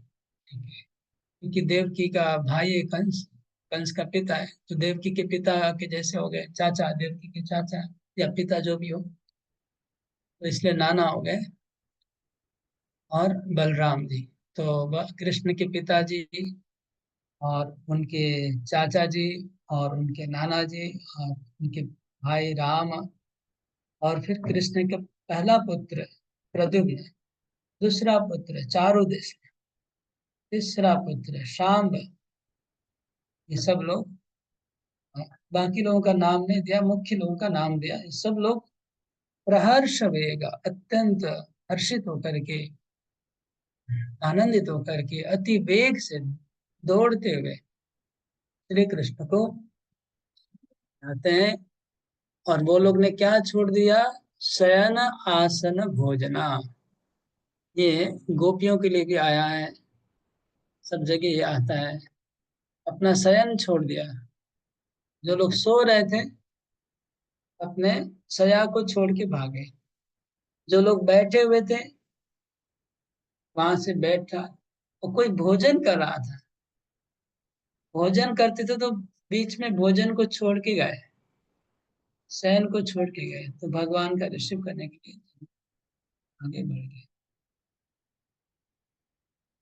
हाँ, यहाँ पर प्रश्न है, डिस्क्राइब द्वारकावासीज रिसेप्शन टू लॉर्ड। कैसे रिसेप्शन किया, यहाँ से आप लोग को पॉइंट लिखना है। पहला पॉइंट है, वो लोग अपना खाना, सोना और बैठना छोड़ के दौड़ के भाग के गए, पहला पॉइंट है। फिर आगे दूसरे पॉइंट्स हम देखेंगे क्या क्या होता है।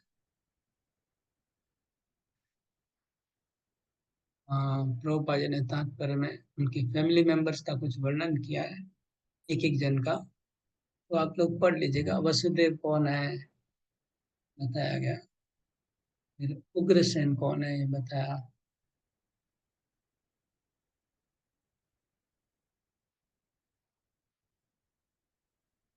सबका रिलेशन बताया गया, बलराम जी के बारे में बताया गया, प्रद्युम्न के बारे में बताया गया, चारुदेशन के बारे में, सांबा के बारे में। ये आप लोग रीडिंग कर लीजिएगा। ये आगे 10वें स्कंद में इनकी सबकी लीलाएं हैं। विश्वागत में क्या क्या लेके आए थे? वारणेन्द्रं पुरस्कृत्य ब्राह्मणेषु सुमंगले शंखतूरीनिनादेन ब्रह्मघोषेण चादृता प्रत्युजग्नुं रथेर्हृष्टा रणयागत साध्वशा। अनुवाद पढ़िए, कंटिन्यू। हरे कृष्ण। वे फूल लिए ब्राह्मणों समेत रथों पर भगवान की ओर तेजी से बढ़े। उनके आगे आगे सौभाग्य सूचक हाथी थे, शंख तथा तुरही बज रहे थे और वैदिक स्तोत्र उच्चारित हो रहे थे। इस प्रकार उन्होंने स्नेह सिक्त अभिवादन किया। तो यहाँ पर पॉइंट्स हैं आप लोग नोट करने का, कि कैसे रिसेप्शन कैसे हुआ, क्या क्या रिसेप्शन की सामग्रियां। पहले था द्वारका को सजाया कैसे था रिसेप्शन में, अब ये रिसेप्शन में क्या सामग्रियां को। पहले था वारणेन्द्र, मतलब एक बहुत बड़ा हाथी को साथ में लेके आए थे। वारण मतलब हाथी, और वारण हाथी श्रेष्ठ है। तो हाथी के ऊपर, हाथी को आगे रखा था, हाथी के ऊपर सजा के हाथी को ले जाते हैं ना, ये सिस्टम था पहले। और ब्राह्मण लोग सुमंगल मंत्र उच्चारण कर रहे थे, शंख बज रहा था, तुरी बज रहा था, और वेदों के मंत्र ब्रह्म घोष। ब्रह्म घोष आप देखेंगे जब भी कोई वैदिक कार्य होता है तो ब्राह्मण लोग एक साथ मंत्रों का उच्चारण करते हैं, उसको कहते हैं ब्रह्म घोष। और रथ रथ लेके गए, रथे रष्टा प्रणय आगत साधुषा। ये सब सामग्रियां लेके वो लोग भगवान को रिसीव करने गए।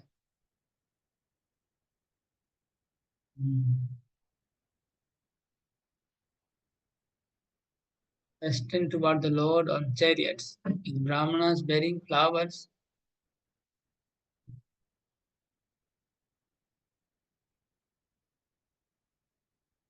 फिर आगे वारमुख्याश्च शतशो यानेर्तद्दर्शनोत्सुका शतकुण्डलनिर्भातः कपोलवदनश्रिय। पढ़िए बताइए। उस समय सैकड़ों विख्यात वेश्याएं विविध सवारियों पर आरूढ़ होकर आगे चली। वे सभी भगवान से मिलने के लिए उत्सुक थी और उनके सुंदर मुखमंडल चमचमाते कुंडलों से सुशोभित थे, जिनके कारण उनके गालों की शोभा बढ़ रही थी।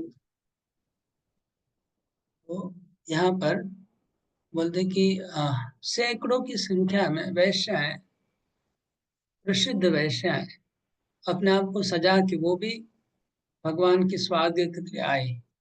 यहाँ तात्पर्य में प्रभुपाद जी ने बहुत कुछ बताया है वेश्याओं के बारे में, द्वारका में उनकी उपस्थिति के बारे में। तो मैं एक कुछ पॉइंट्स कवर करूंगा, सब कुछ नहीं। प्रभुपाद जी पहले बोले कि पहले के जमाने में बड़ी बड़ी वेश्याएं भगवान की शुद्ध भक्त होती थी, ऐसा प्रभुपाद जी कह रहे हैं। उसमें एक नाम प्रभुपाद जी ने चिंतामणि का दिया, जिसको बिल्व मंगल ठाकुर भक्त। ऐसे बहुत पिंगला बहुत सारे दृष्टांत शास्त्रों में जहाँ पर वैश्याएं बड़ी बड़ी भक्त बनी हैं। तो पहला पॉइंट प्रभुपाद जी बोल रहे हैं तात्पर्य में। उसके बाद प्रभुपाद जी बोल रहे हैं कि बाय ट्रिक्स ऑफ चांस, किसी परिस्थिति में पढ़ के अगर किसी को जघन्य वृत्ति, जघन्य वृत्ति मतलब पेशा, कोई खराब निंदनीय पेशा स्वीकार करना पड़े किसी परिस्थिति बस, तो भी वो भगवान की भक्ति करने के लिए अयोग्य नहीं है। ये गीता में कौन सा श्लोक है, कोई बोलेगा? प्रभुपाद जी ने कोट किया है वो श्लोक तात्पर्य में। हरे कृष्ण प्रभु, दंडवत अपिचेत प्रणाम। सुदुराचार प्रभु। हाँ, अपिचेत सुदुराचार नहीं और एक है, नहीं अपिचेत सुदुराचारो नहीं, और एक श्लोक है। स्त्रिया वैश्य शूद्राते ऐसे कुछ है। मामी पार्थ व्यपाश्रित ये स्त्री ये पिशु पाप यो नया स्त्रिया वैश्यस्ते भी आंति परामगति। कि अगर मेरी कोई भक्ति करेगा तो कोई भी पाप योनि में जन्म होने के बाद मेरा भक्त बन सकता है। ये श्लोक प्रभुपाद जी ने कोट किया है।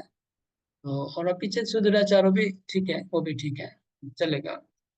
तो किसी कारणवश कोई अगर खराब वृत्ति अपनाना पड़े किसी को, समाज का प्रेशर से, किसी भी कारण से, परिस्थिति बस, आर्थिक अवस्था के कारण, तो भी वो भगवान की भक्ति कर सकता है, ऐसे प्रभुपाद जी बोल रहे हैं। भक्ति किसी भी स्थिति में uncheck, devotional service to the Lord is uncheckable in all circumstance. भगवान की भक्ति किसी भी परिस्थिति में उनको कोई रोक नहीं सकता है भक्ति को। कई लोग जेल में भक्ति किए हैं, जेल में भक्ति करते करते सफल हो गए। ऐसे एग्जाम्पल से कई लोग मिलिट्री में रहते हैं, मिलिट्री में रह के भक्त बन जाते हैं, वहां पर ही शुद्ध भक्त बन के। भगवान की भक्ति किसी भी स्थिति में होती, पहला पॉइंट। दूसरा पॉइंट प्रभुपाद जी बोल रहे हैं कि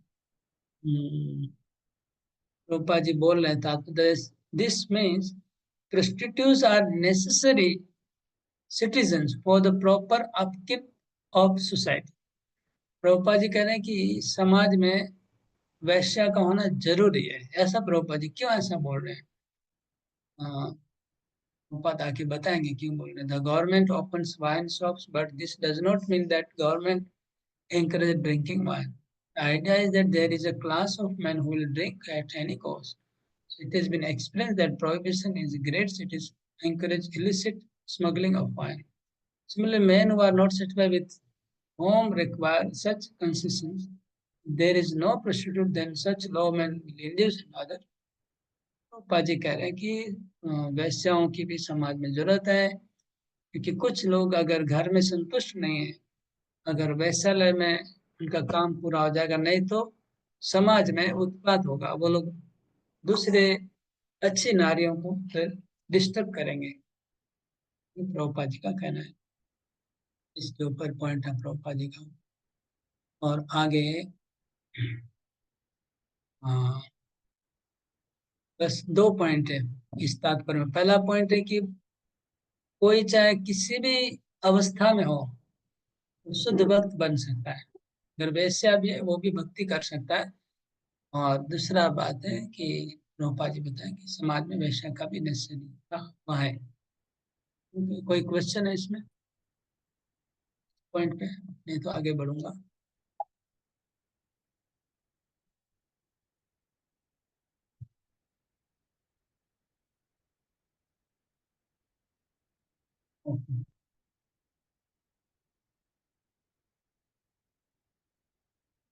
आगे ट्रांसलेशन राधा माते पढ़ेगा, श्लोक पढ़ता हूँ। नट नर्तक गंधर्वा सूतमागध वंदिना गायन्ति चोत्तम श्लोक चरितान्यद्भुतानि च। हरे कृष्ण। कुशल नाटककार, कलाकार, नर्तक, गायक, पौराणिक वंशावली विशारद, भाट तथा विद्वान वक्ता, वाचक सबों ने भगवान के अलौकिक कार्यकलापों से प्रेरित होकर अपना अपना योगदान दिया। इस प्रकार वे आगे बढ़ते गए। तो देखिए भगवान का स्वागत कैसा हो रहा है। कृष्ण रथ पे जा रहे हैं और बहुत बड़ा रास्ता है, तो दोनों तरफ स्टेज बने हुए हैं, बड़े बड़े स्टेज और पंडाल बने हुए हैं। तो कहीं पर कोई नाटक कर रहा है भगवान की खुशी के लिए, कहीं पर गवैया गा रहे हैं स्टेज के ऊपर, कहीं पर वाद्य बजा रहे हैं, कहीं पर स्टेडियम हिस्ट्री का उच्चारण कर, मतलब पूरा रास्ते में मनोरंजन का पूरा व्यवस्था किया हुआ है भगवान का। और सब लोग अपनी अपनी प्रतिभा को, अपनी अपनी कला को भगवान को दिखाने के लिए सामने आ रहे हैं और भगवान सबको देख रहे हैं।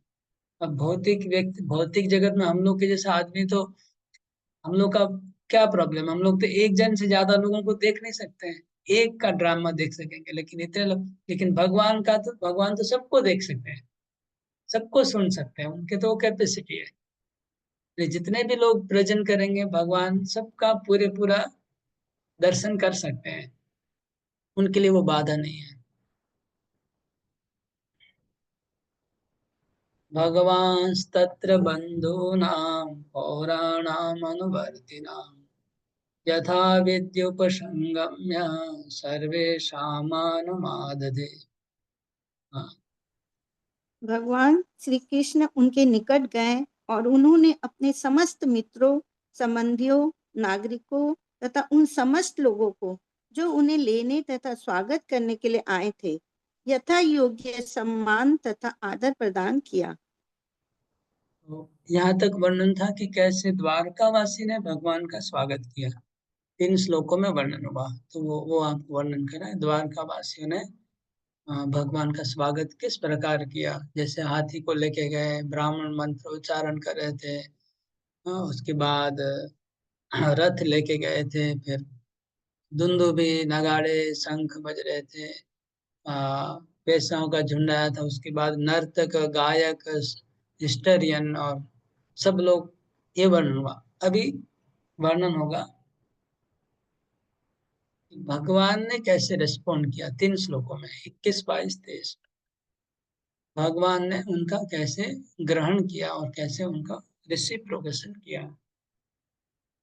ये मैंने पहले ही बताया, ये हमको समझना है कि each and every person gets reciprocation. भगवान की ऐसी क्षमता है, जो भी लोग आए प्रत्येक को भगवान का आदान प्रदान होगा। भगवान की कैपेसिटी है वो, किसी को भी मतलब छोड़ेंगे नहीं भगवान। जो भी आया है उनसे बात भगवान करेंगे सबसे, लेकिन किससे कैसे बात करेंगे वो अलग है, उसका वर्णन आगे देख रहे हैं। प्रवादि वादनाश्लेषा करस्पर्शस्मिते क्षणे आश्वास्य चाश्वपाकेभ्यो वरिश्चाभिर्मतेर्विभु प्रहवा विवादनाश्लेष करस्पर्शस्मिते क्षणे आश्वास्य चाश्वपाकेभ्यो वरिश्चाभिर्मतेर्विभु। प्रभु 21 नंबर छूट गया ना। सर्वशक्तिमान भगवान ने वहां पर सम उपस्थित लोगों को, यहाँ तक कि नीच से नीच जाति वालों को अपना मस्तक झुकाकर, बधाई देकर, आलिंगन करके, हाथ उठाकर, देखकर तथा हंसकर, आश्वासन देकर तथा वरदान देकर उनका अभिवादन किया। ये हम ठीक है 21 पढ़ चुके थे, 22 चल रहे हैं। तो भगवान ने किससे कैसे किया? पहले प्रहवा प्रणाम किया भगवान ने। कुछ लोगों को भगवान प्रणाम किए, जैसे कृष्ण ने वासुदेव जी को और अक्रूर जी को और उग्रसेन को प्रणाम किया। प्रवा विवादना और अभिवादन, बातों से। कैसे हैं चाचा जी? अक्रूर को बोले होंगे पिताजी को बोले कैसे हैं, उग्रसेन को बोले होंगे दादाजी कैसे हैं। तो उनसे बात अभिवादन। आश्लेष, कुछ लोगों को उन्होंने आलिंगन किया। हाँ? बलराम जी को आलिंगन किया भगवान ने, और वो लोग ने भी गले लगा लिया होगा जरूर। पिता ने कृष्ण को गले लगा लिया, कृष्ण ने कृष्ण को गले लगा लिया। तो अश्लेष। कर स्पर्श, और कुछ लोगों से जो मित्र के जैसे लोग हैं उनसे कर स्पर्श करके, मतलब हाथ मिलाया, हैंडशेक किया। और कुछ लोग जो नजीक नहीं आ सकते हैं कृष्ण के, दूर खड़े हैं, उनको खाली स्मिते क्षण हास्य से भगवान ने अच्छे से उनके सामने हंसे। तो आंखों से भी हम लोग अगर किसी कुछ ने हमारी तरफ देखा, हम लोग भी देख लिए, तो उसे भी हो जाता है आदान प्रदान।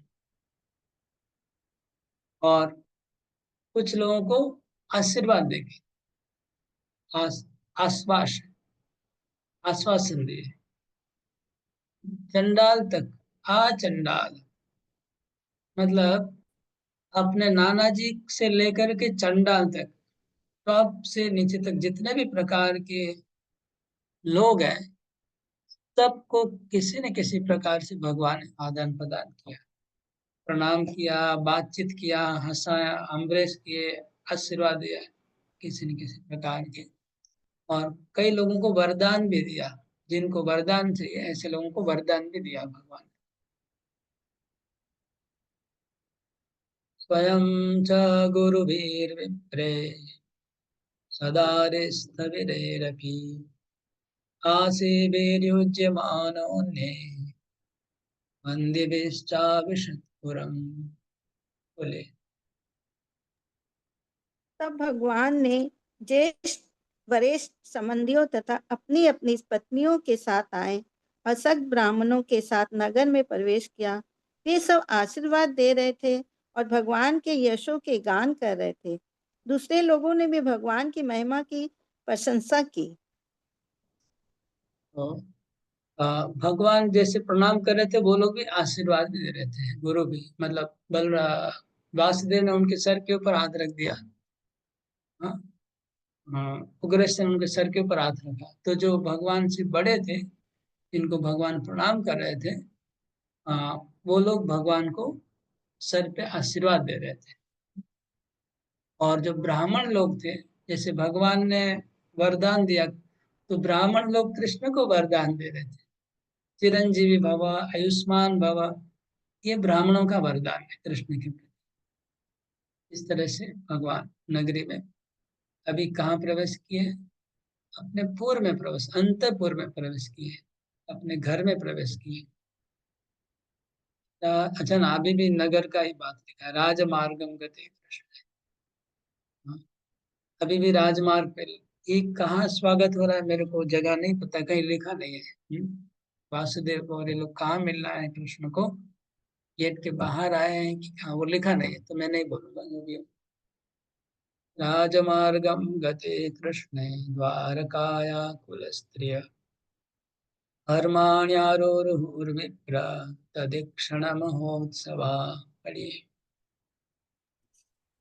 जब भगवान राजमार्ग से होकर जा रहे थे तो द्वारका के प्रतिष्ठित परिवारों के सभी स्त्रियां भगवान का दर्शन करने के लिए अपने अपने महलों के अटारियों पर चढ़ गई।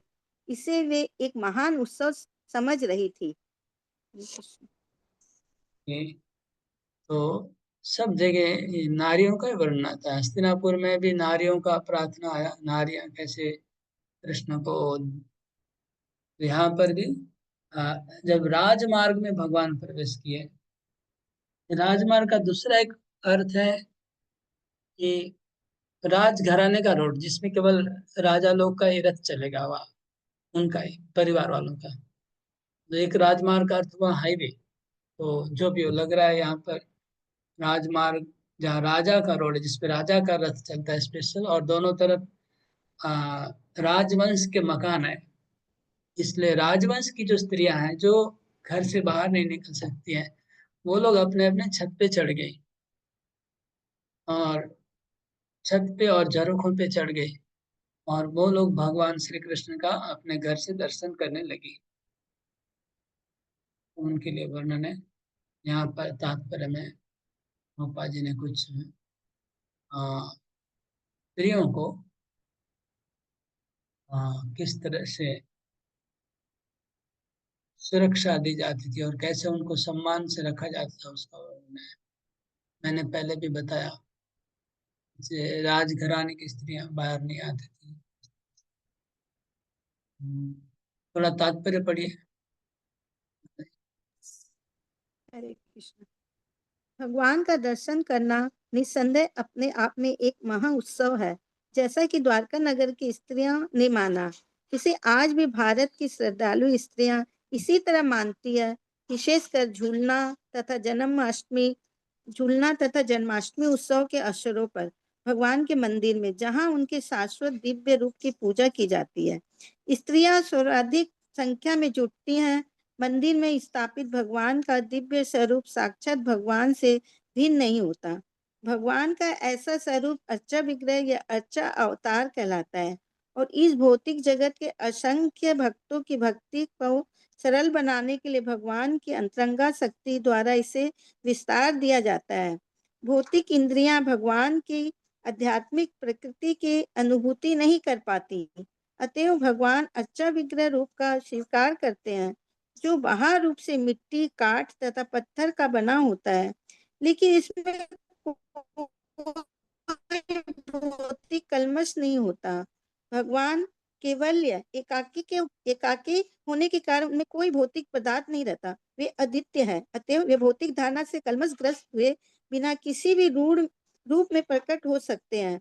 अतएव भगवान के मंदिर के सारे उत्सव जिस रूप में वे मनाए जाते हैं, उन उत्सव के समान होते हैं, जो लगभग 5000 वर्ष पूर्व द्वारका में भगवान के वास के दिनों में मनाए जाते थे। प्रामाणिक आचार्य जो इस तत्व के विज्ञान में भली भांति परिचित होते हैं, ऐसे भगवान मंदिरों की स्थापना विधि विधानों के अंतर्गत सामान्य लोगों की सुविधा के लिए करते हैं।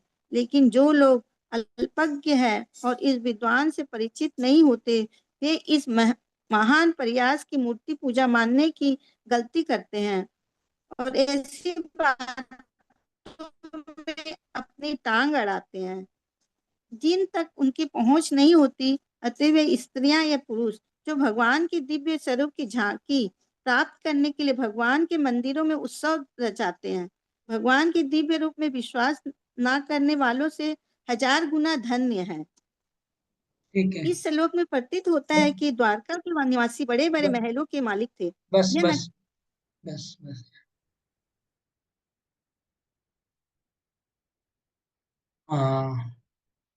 प्रभुपाद जी इस भगवान का ये जो रिसेप्शन है, और इसको कंपेयर कर रहे हैं मंदिरों के उत्सवों के साथ। बड़े बड़े मंदिरों में जो उत्सव होते हैं, जैसे आप बांके बिहारी और राधा रमन मंदिर और इस्कॉन मंदिर में भी झूलन यात्रा जैसे होती थी, और अलग अलग उत्सव होते रहते हैं मंदिरों में।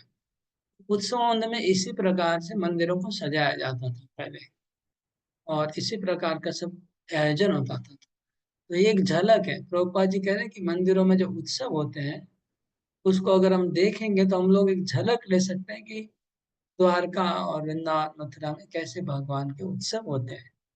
तो भगवान के धाम के उत्सव का झलक मंदिरों के उत्सव में, ये बात प्रभुपाद जी बोल रहे थे।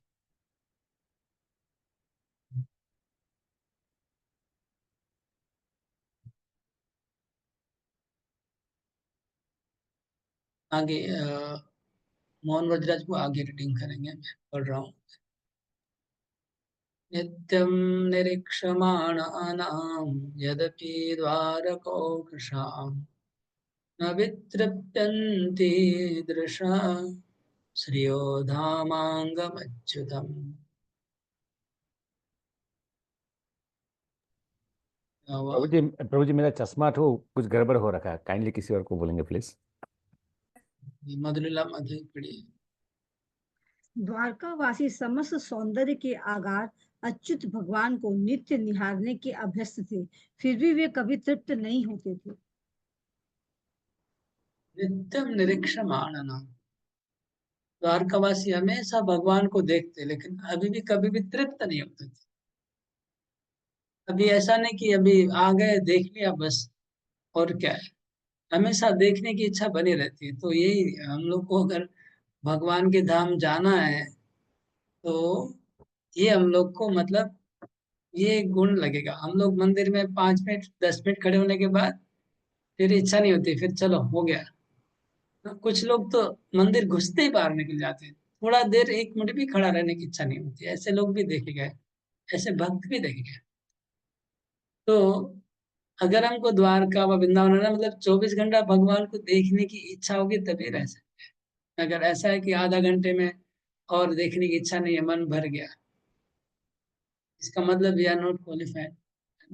द्वारकावासी को भगवान की देखने की इच्छा कंटिन्यूस बनी रहती है, तृप्ति नहीं होती है। तो ये भगवान की कथा सुनने में भी ऐसा होना चाहिए कि कथा सुनने में कभी तृप्ति नहीं होगी, कथा चलती रहे, बंद नहीं हो। ऐसे जप करने में भी अगर जप करते तो जप ऐसे होना चाहिए कि जब खत्म करने की इच्छा नहीं हो, कि जब चलता ही रहे। ये एक ये एक क्वालिफिकेशन है भगवान की भक्ति करने का, धाम में जाने का। जो हम भक्ति कर रहे हैं वो खत्म करने की इच्छा नहीं होनी चाहिए, चलता ही रहे। अगर खत्म करने की इच्छा हो रही है, थोड़ी सी कमी है, उस प्रक्रिया में थोड़ी कमी है।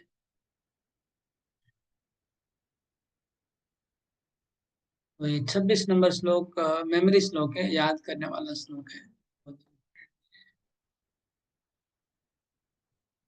श्रियो निवासो यस्योदा पानपात्रं मुखाम्बुजम् बाहवो लोकपालानां सारंगाणां पदाम्बुजम्।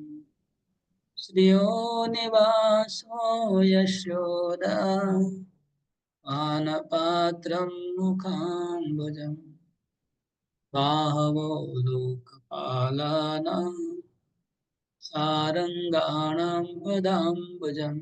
पढ़िए। भगवान का वक्ष स्थल लक्ष्मी देवी का निवास स्थल है। उनका चांद जैसा मुखड़ा उन नेत्रों के लिए जल पात्र के समान है जो सुंदर वस्तुओं के लिए सदैव लालायित रहते हैं। उनकी भुजाएं प्रशासक देवताओं के लिए आश्रय स्थल है और उनके चरण कमल उन शुद्ध भक्तों को शरणास्थली है जो भगवान के अतिरिक्त न तो कुछ कहते हैं न गाते हैं। ओके, ये श्लोक बहुत सुंदर है। इसके पिछले से कनेक्शन है। श्रियो धाम अंगम अच्युतम, भगवान का जो शरीर है वो श्रियो धाम, लक्ष्मी देवी का निवास स्थान है। उनका पूरा शरीर श्रियो धाम, लक्ष्मी देवी का निवास स्वरूप जो भगवान का शरीर है उसको देखने। अभी उसके लिए बोले श्रीवानी श्रियो निवास यश्योर, भगवान की जो छाती है, भगवान का वक्षस्थल, वो लक्ष्मी देवी का निवास स्थान है। और उनका मुखड़ा क्या है? पान पात्र मुखम दृशा, और पान पात्र उनका मुखड़ा है भगवान का। जिनकी आंखें हैं वो आंखों का अमृत का कलश है, इसको पीते रहो। भगवान का जो मुखड़ा है वो अमृत का कलश है, जितना पीना है पीते रहो उतना। और उनके भुजाएं कैसी हैं? जो लोकपाल है, ब्रह्मा इंद्र, इनकी भुजाएं मतलब क्षत्रिय लोकपाल है, उनकी रक्षा है। सारंगाणाम पदाम्बुजम, और उनके चरण कमल क्या है? सारंग। सारंग का अर्थ दो होता है। सारंग का अर्थ हो गया सारग्राही। सारग्राही कौन है? दो लोग सारग्राही है। एक तो भंवरा है जो फूल का रस को ग्रहण करता है, इसलिए ब्रह्म भंवरे को कहते हैं सारग्राही, सारंग। और सारंग क्या है? शास्त्रों के सार को निचोड़ के जो लोग पी लेते हैं, भगवान के भक्त हैं, उनके लिए क्या है? पदाम्बुजम, चरण कमल। जैसे कमल में भंवरा मंडराता रहता है, इसी प्रकार भगवान के चरण कमलों में भगवान के दास लोग, दासों के लिए भगवान के चरण कमल। जैसे ऐसा लग रहा है कि कुछ भक्तों के बीच में आपस में कंपटीशन हुआ, तो वो बोला ये चरण कमल को मैं लूंगा, दास लोग ये हमारा है, इधर कोई मत आइए, हम चरण को पकड़ेंगे। तो ब्रह्मा और इंद्र लोग बोले ये हाथ हमारे हैं, हम लोग हाथ हमारा, हाथ हमारा है, हाथ में कोई नहीं आएगा। लक्ष्मी देवी बोले वक्षस्थल में हमारा, हमारा अधिकार है और कोई नहीं आएगा। और बाकी सब लोग बोले आप लोग मुख जो अमृत कलश है इसका पान, बाकी जिनकी भी आंखें हैं, आंखें वाले जितने थे वो उसको पीते रहिए। तो इस तरह से चार लोगों का चार जगह अधिकार हो गया भगवान के अलग अलग शरीर के अंगों में, किसका अधिकार है इसका वर्णन है। हरे कृष्ण, आज यहाँ पर रखना होगा ऐसा लग रहा है। हरे कृष्ण कृष्ण कृष्ण हरे हरे, हरे राम राम राम हरे हरे। बोलो। প্রভু, এই শ্লোকেই যে পানপাত্র মুখং দৃশাম, তা আমাদের যে চার নিয়ম আছে তার মধ্যে যে নেশা, মহামুনি ব্যাসদেব তো পান পাত্রকে নিয়ে নিচ্ছে উপমা দেওয়ার জন্য। তাহলে পান তো নেশার জিনিস, আমরা যেটা জানি, যেটা ভগবানকে আমরা দিতে পারি, কিন্তু আমরা তো পেতে পারি না। এইখানে তো উনি এইটাকেই উপমা দিয়ে নিচ্ছেন, এক। আর দুই, 20 নম্বর শ্লোকে বেশ্যারা যখন তারাও কেউ ভগবানের সেবা করতে পারে, শুদ্ধ ভক্ত হতে পারে, তো সেখানে সেখানে তো লেখা আছে যে চার নিয়মের একটা ভঙ্গ হচ্ছে। এই দুটোর সঙ্গে আমার কনফিউশন আছে। হরে কৃষ্ণ। ओके प्रभु, हरे कृष्ण। তো প্রথম তো আপনি বললেন পান পাত্রম, আপনার মানে এর থেকে মনে হচ্ছে আপনার ভাষার জ্ঞান খুব কম আছে, একদম নেই। পান, পান পাত্র মানে পান করার পাত্র, পান করা মানে ড্রিঙ্ক করা, পাত্র মানে পাত্র। তো এখানে আপনি পান মানে তো আপনি হিন্দি ঘুষে দিলেন, বাংলা তো আপনি ভালো করে জানেন পান মানে পান করা, হিন্দি মধ্যে পান মানে ওটা খাবার পান। ओके, এটা প্রথম আপনার গেল। फर्स्ट क्वेश्चन मैंने पहला, पान पात्र का मतलब है ड्रिंक करने का प्याला, पीने का प्याला। भगवान का वो अमृत का कलश है, भगवान का मुखड़ा, क्योंकि इतना सौंदर्य, सौंदर्य का अमृत, सौंदर्य अमृत भरा हुआ है भगवान के मुखड़े में, तो आंखों से पीते रहेंगे, ये बोल रहे हैं सुखदेव गोस्वामी। ओके, दूसरा बोल रहे हैं कि वैश्या के बारे में कि चार नियम भंग होगा। तो इसके बारे में चार नियम किसका भंग होगा? इस्कॉन के भक्त लोग तो द्वारका में नहीं रहते हैं, ये चार नियम तो इस्कॉन के भक्तों के लिए है ना, साधक के लिए है। यहाँ ये तो स्पिरिचुअल वर्ल्ड का वर्णन, आध्यात्मिक जगतेर कथा आलोचना है। ওখানে কোনো এরকম সংস্থা নেই ইসকনের মতো যে ওখানে এই চার নিয়ম পালন করতে হবে। তো কাদের চার নিয়ম ভঙ্গ হবে? वैश्य तो प्रोफेशन ही होता है, और वैश्य लोग का तो वही प्रोफेशन बना हुआ है। और जो बाकी लोग हैं उसमें से किसके चार नियम भंग हो गए? जो अच्छे लोग हैं वो लोग नहीं जाएंगे वैश्य के पास, जो अच्छे लोग हैं वो नहीं जाएंगे। कौन जाएगा?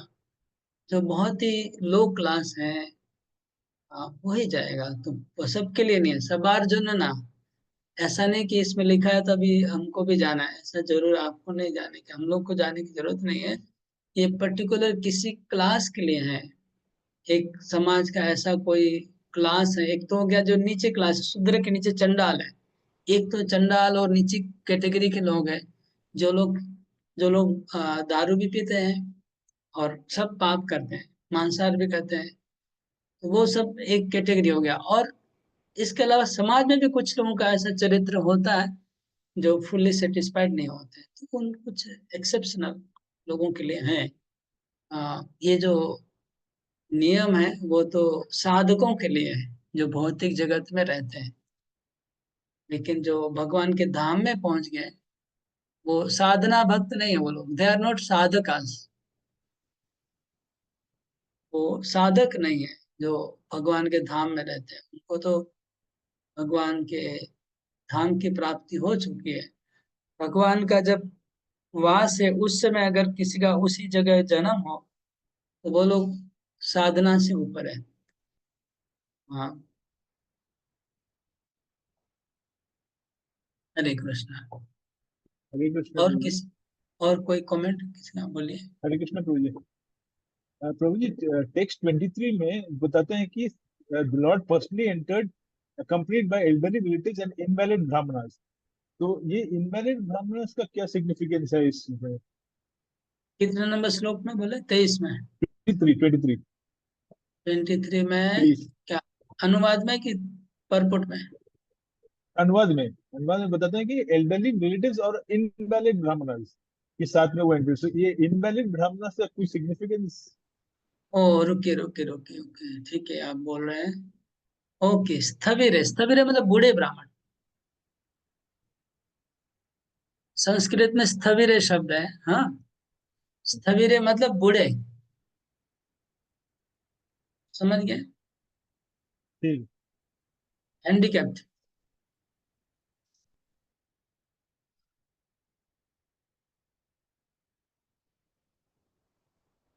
बूढ़े ब्राह्मण। और कोई प्रश्न? हरे कृष्ण प्रभु जी, धन्यवाद प्रणाम। प्रभु जी, मेरा भी सेम एक डाउट आई थी, वो सदगुरु प्रभु ने आपको पूछा था। मैंने हम लोग द्वारकापुरी का अभी दर्शन किया है, इसके बारे में हम लोग इतना अच्छा से हम लोग सुना है, लेकिन बीच में all type of residents were there in Dwarka, लेकिन residents like prostitutes, चंदर, इन लोग के बारे में भी इसमें वर्णन वर्णन है। माने इसका मतलब है वो भगवान का द्वारकापुरी में भी ये पूरा का पूरा ये माने शूद्र, वैश्य, क्षत्रिय, ऑल टाइप ऑफ माने सब लोग रहते थे, सब कैटेगरी के लोग। चंदाल भी थे। कंफ्यूजन रहता है थोड़ा सा, चंदाल भी कैसे भगवान का धाम में। ओके, हाँ, सदगति पू का जो प्रश्न है और माता जी का प्रश्न, दोनों का एक ही है प्रश्न। और एक्चुअली मेरे पास भी इसका उत्तर नहीं है। एक्चुअली आमियो और उत्तर जाने ना, मेरे पास भी इसका उत्तर नहीं है। मैं इतना डीप में स्टडी नहीं किया है कि मेरा भी प्रश्न, मैंने जब पहली बार पढ़ा तो मेरे दिमाग में भी ये प्रश्न आया, तो मैंने किसी को पूछा भी नहीं, पूछने का मौका ही नहीं मिला। किसको पूछूंगा, कोई उत्तर नहीं देगा, मुझे पता है। मेरे को ऐसा लग रहा है कि कोई उत्तर मिलेगा नहीं, कहीं पूछना चाहिए हायर लेवल में, अच्छा होगा। मैंने मेरे को भी ये समझ में नहीं आ रहा है कि द्वारका धाम में शूद्र के नीचे की जातियां भी हैं।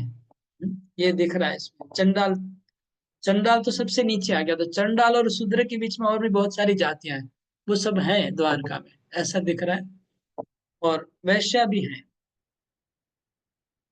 तो इसका उत्तर मेरे को नहीं पता क्यों वहां पर है, लेकिन सदगति प्रभु का जो प्रश्न 4 नियम, तो उसका ही मैं बोला कि 4 नियम, ये नियम तो सब भौतिक जगत में होते हैं। वहाँ वो है साधकों के लिए जो साधना कर रहे हैं। जैसे कलकत्ता में क्या सब लोग 4 नियम पालन करते हैं? नहीं करते हैं। तो क्या उनको जेल में भेजते हैं? नहीं, उनको जेल में नहीं भेजते हैं। क्यों जेल में नहीं जाते हैं? क्योंकि वो लोग भक्त नहीं है, उनको भक्ति नहीं करना है, इसलिए उनके लिए 4 नियम नहीं। हम लोग भक्ति करें, हमारे लिए चाहिए। इसी प्रकार जो साधक है उसके लिए 4 नियम है। गोलोकनाथ में जो साधक नहीं है उनके लिए 4 नियम नहीं आते हैं।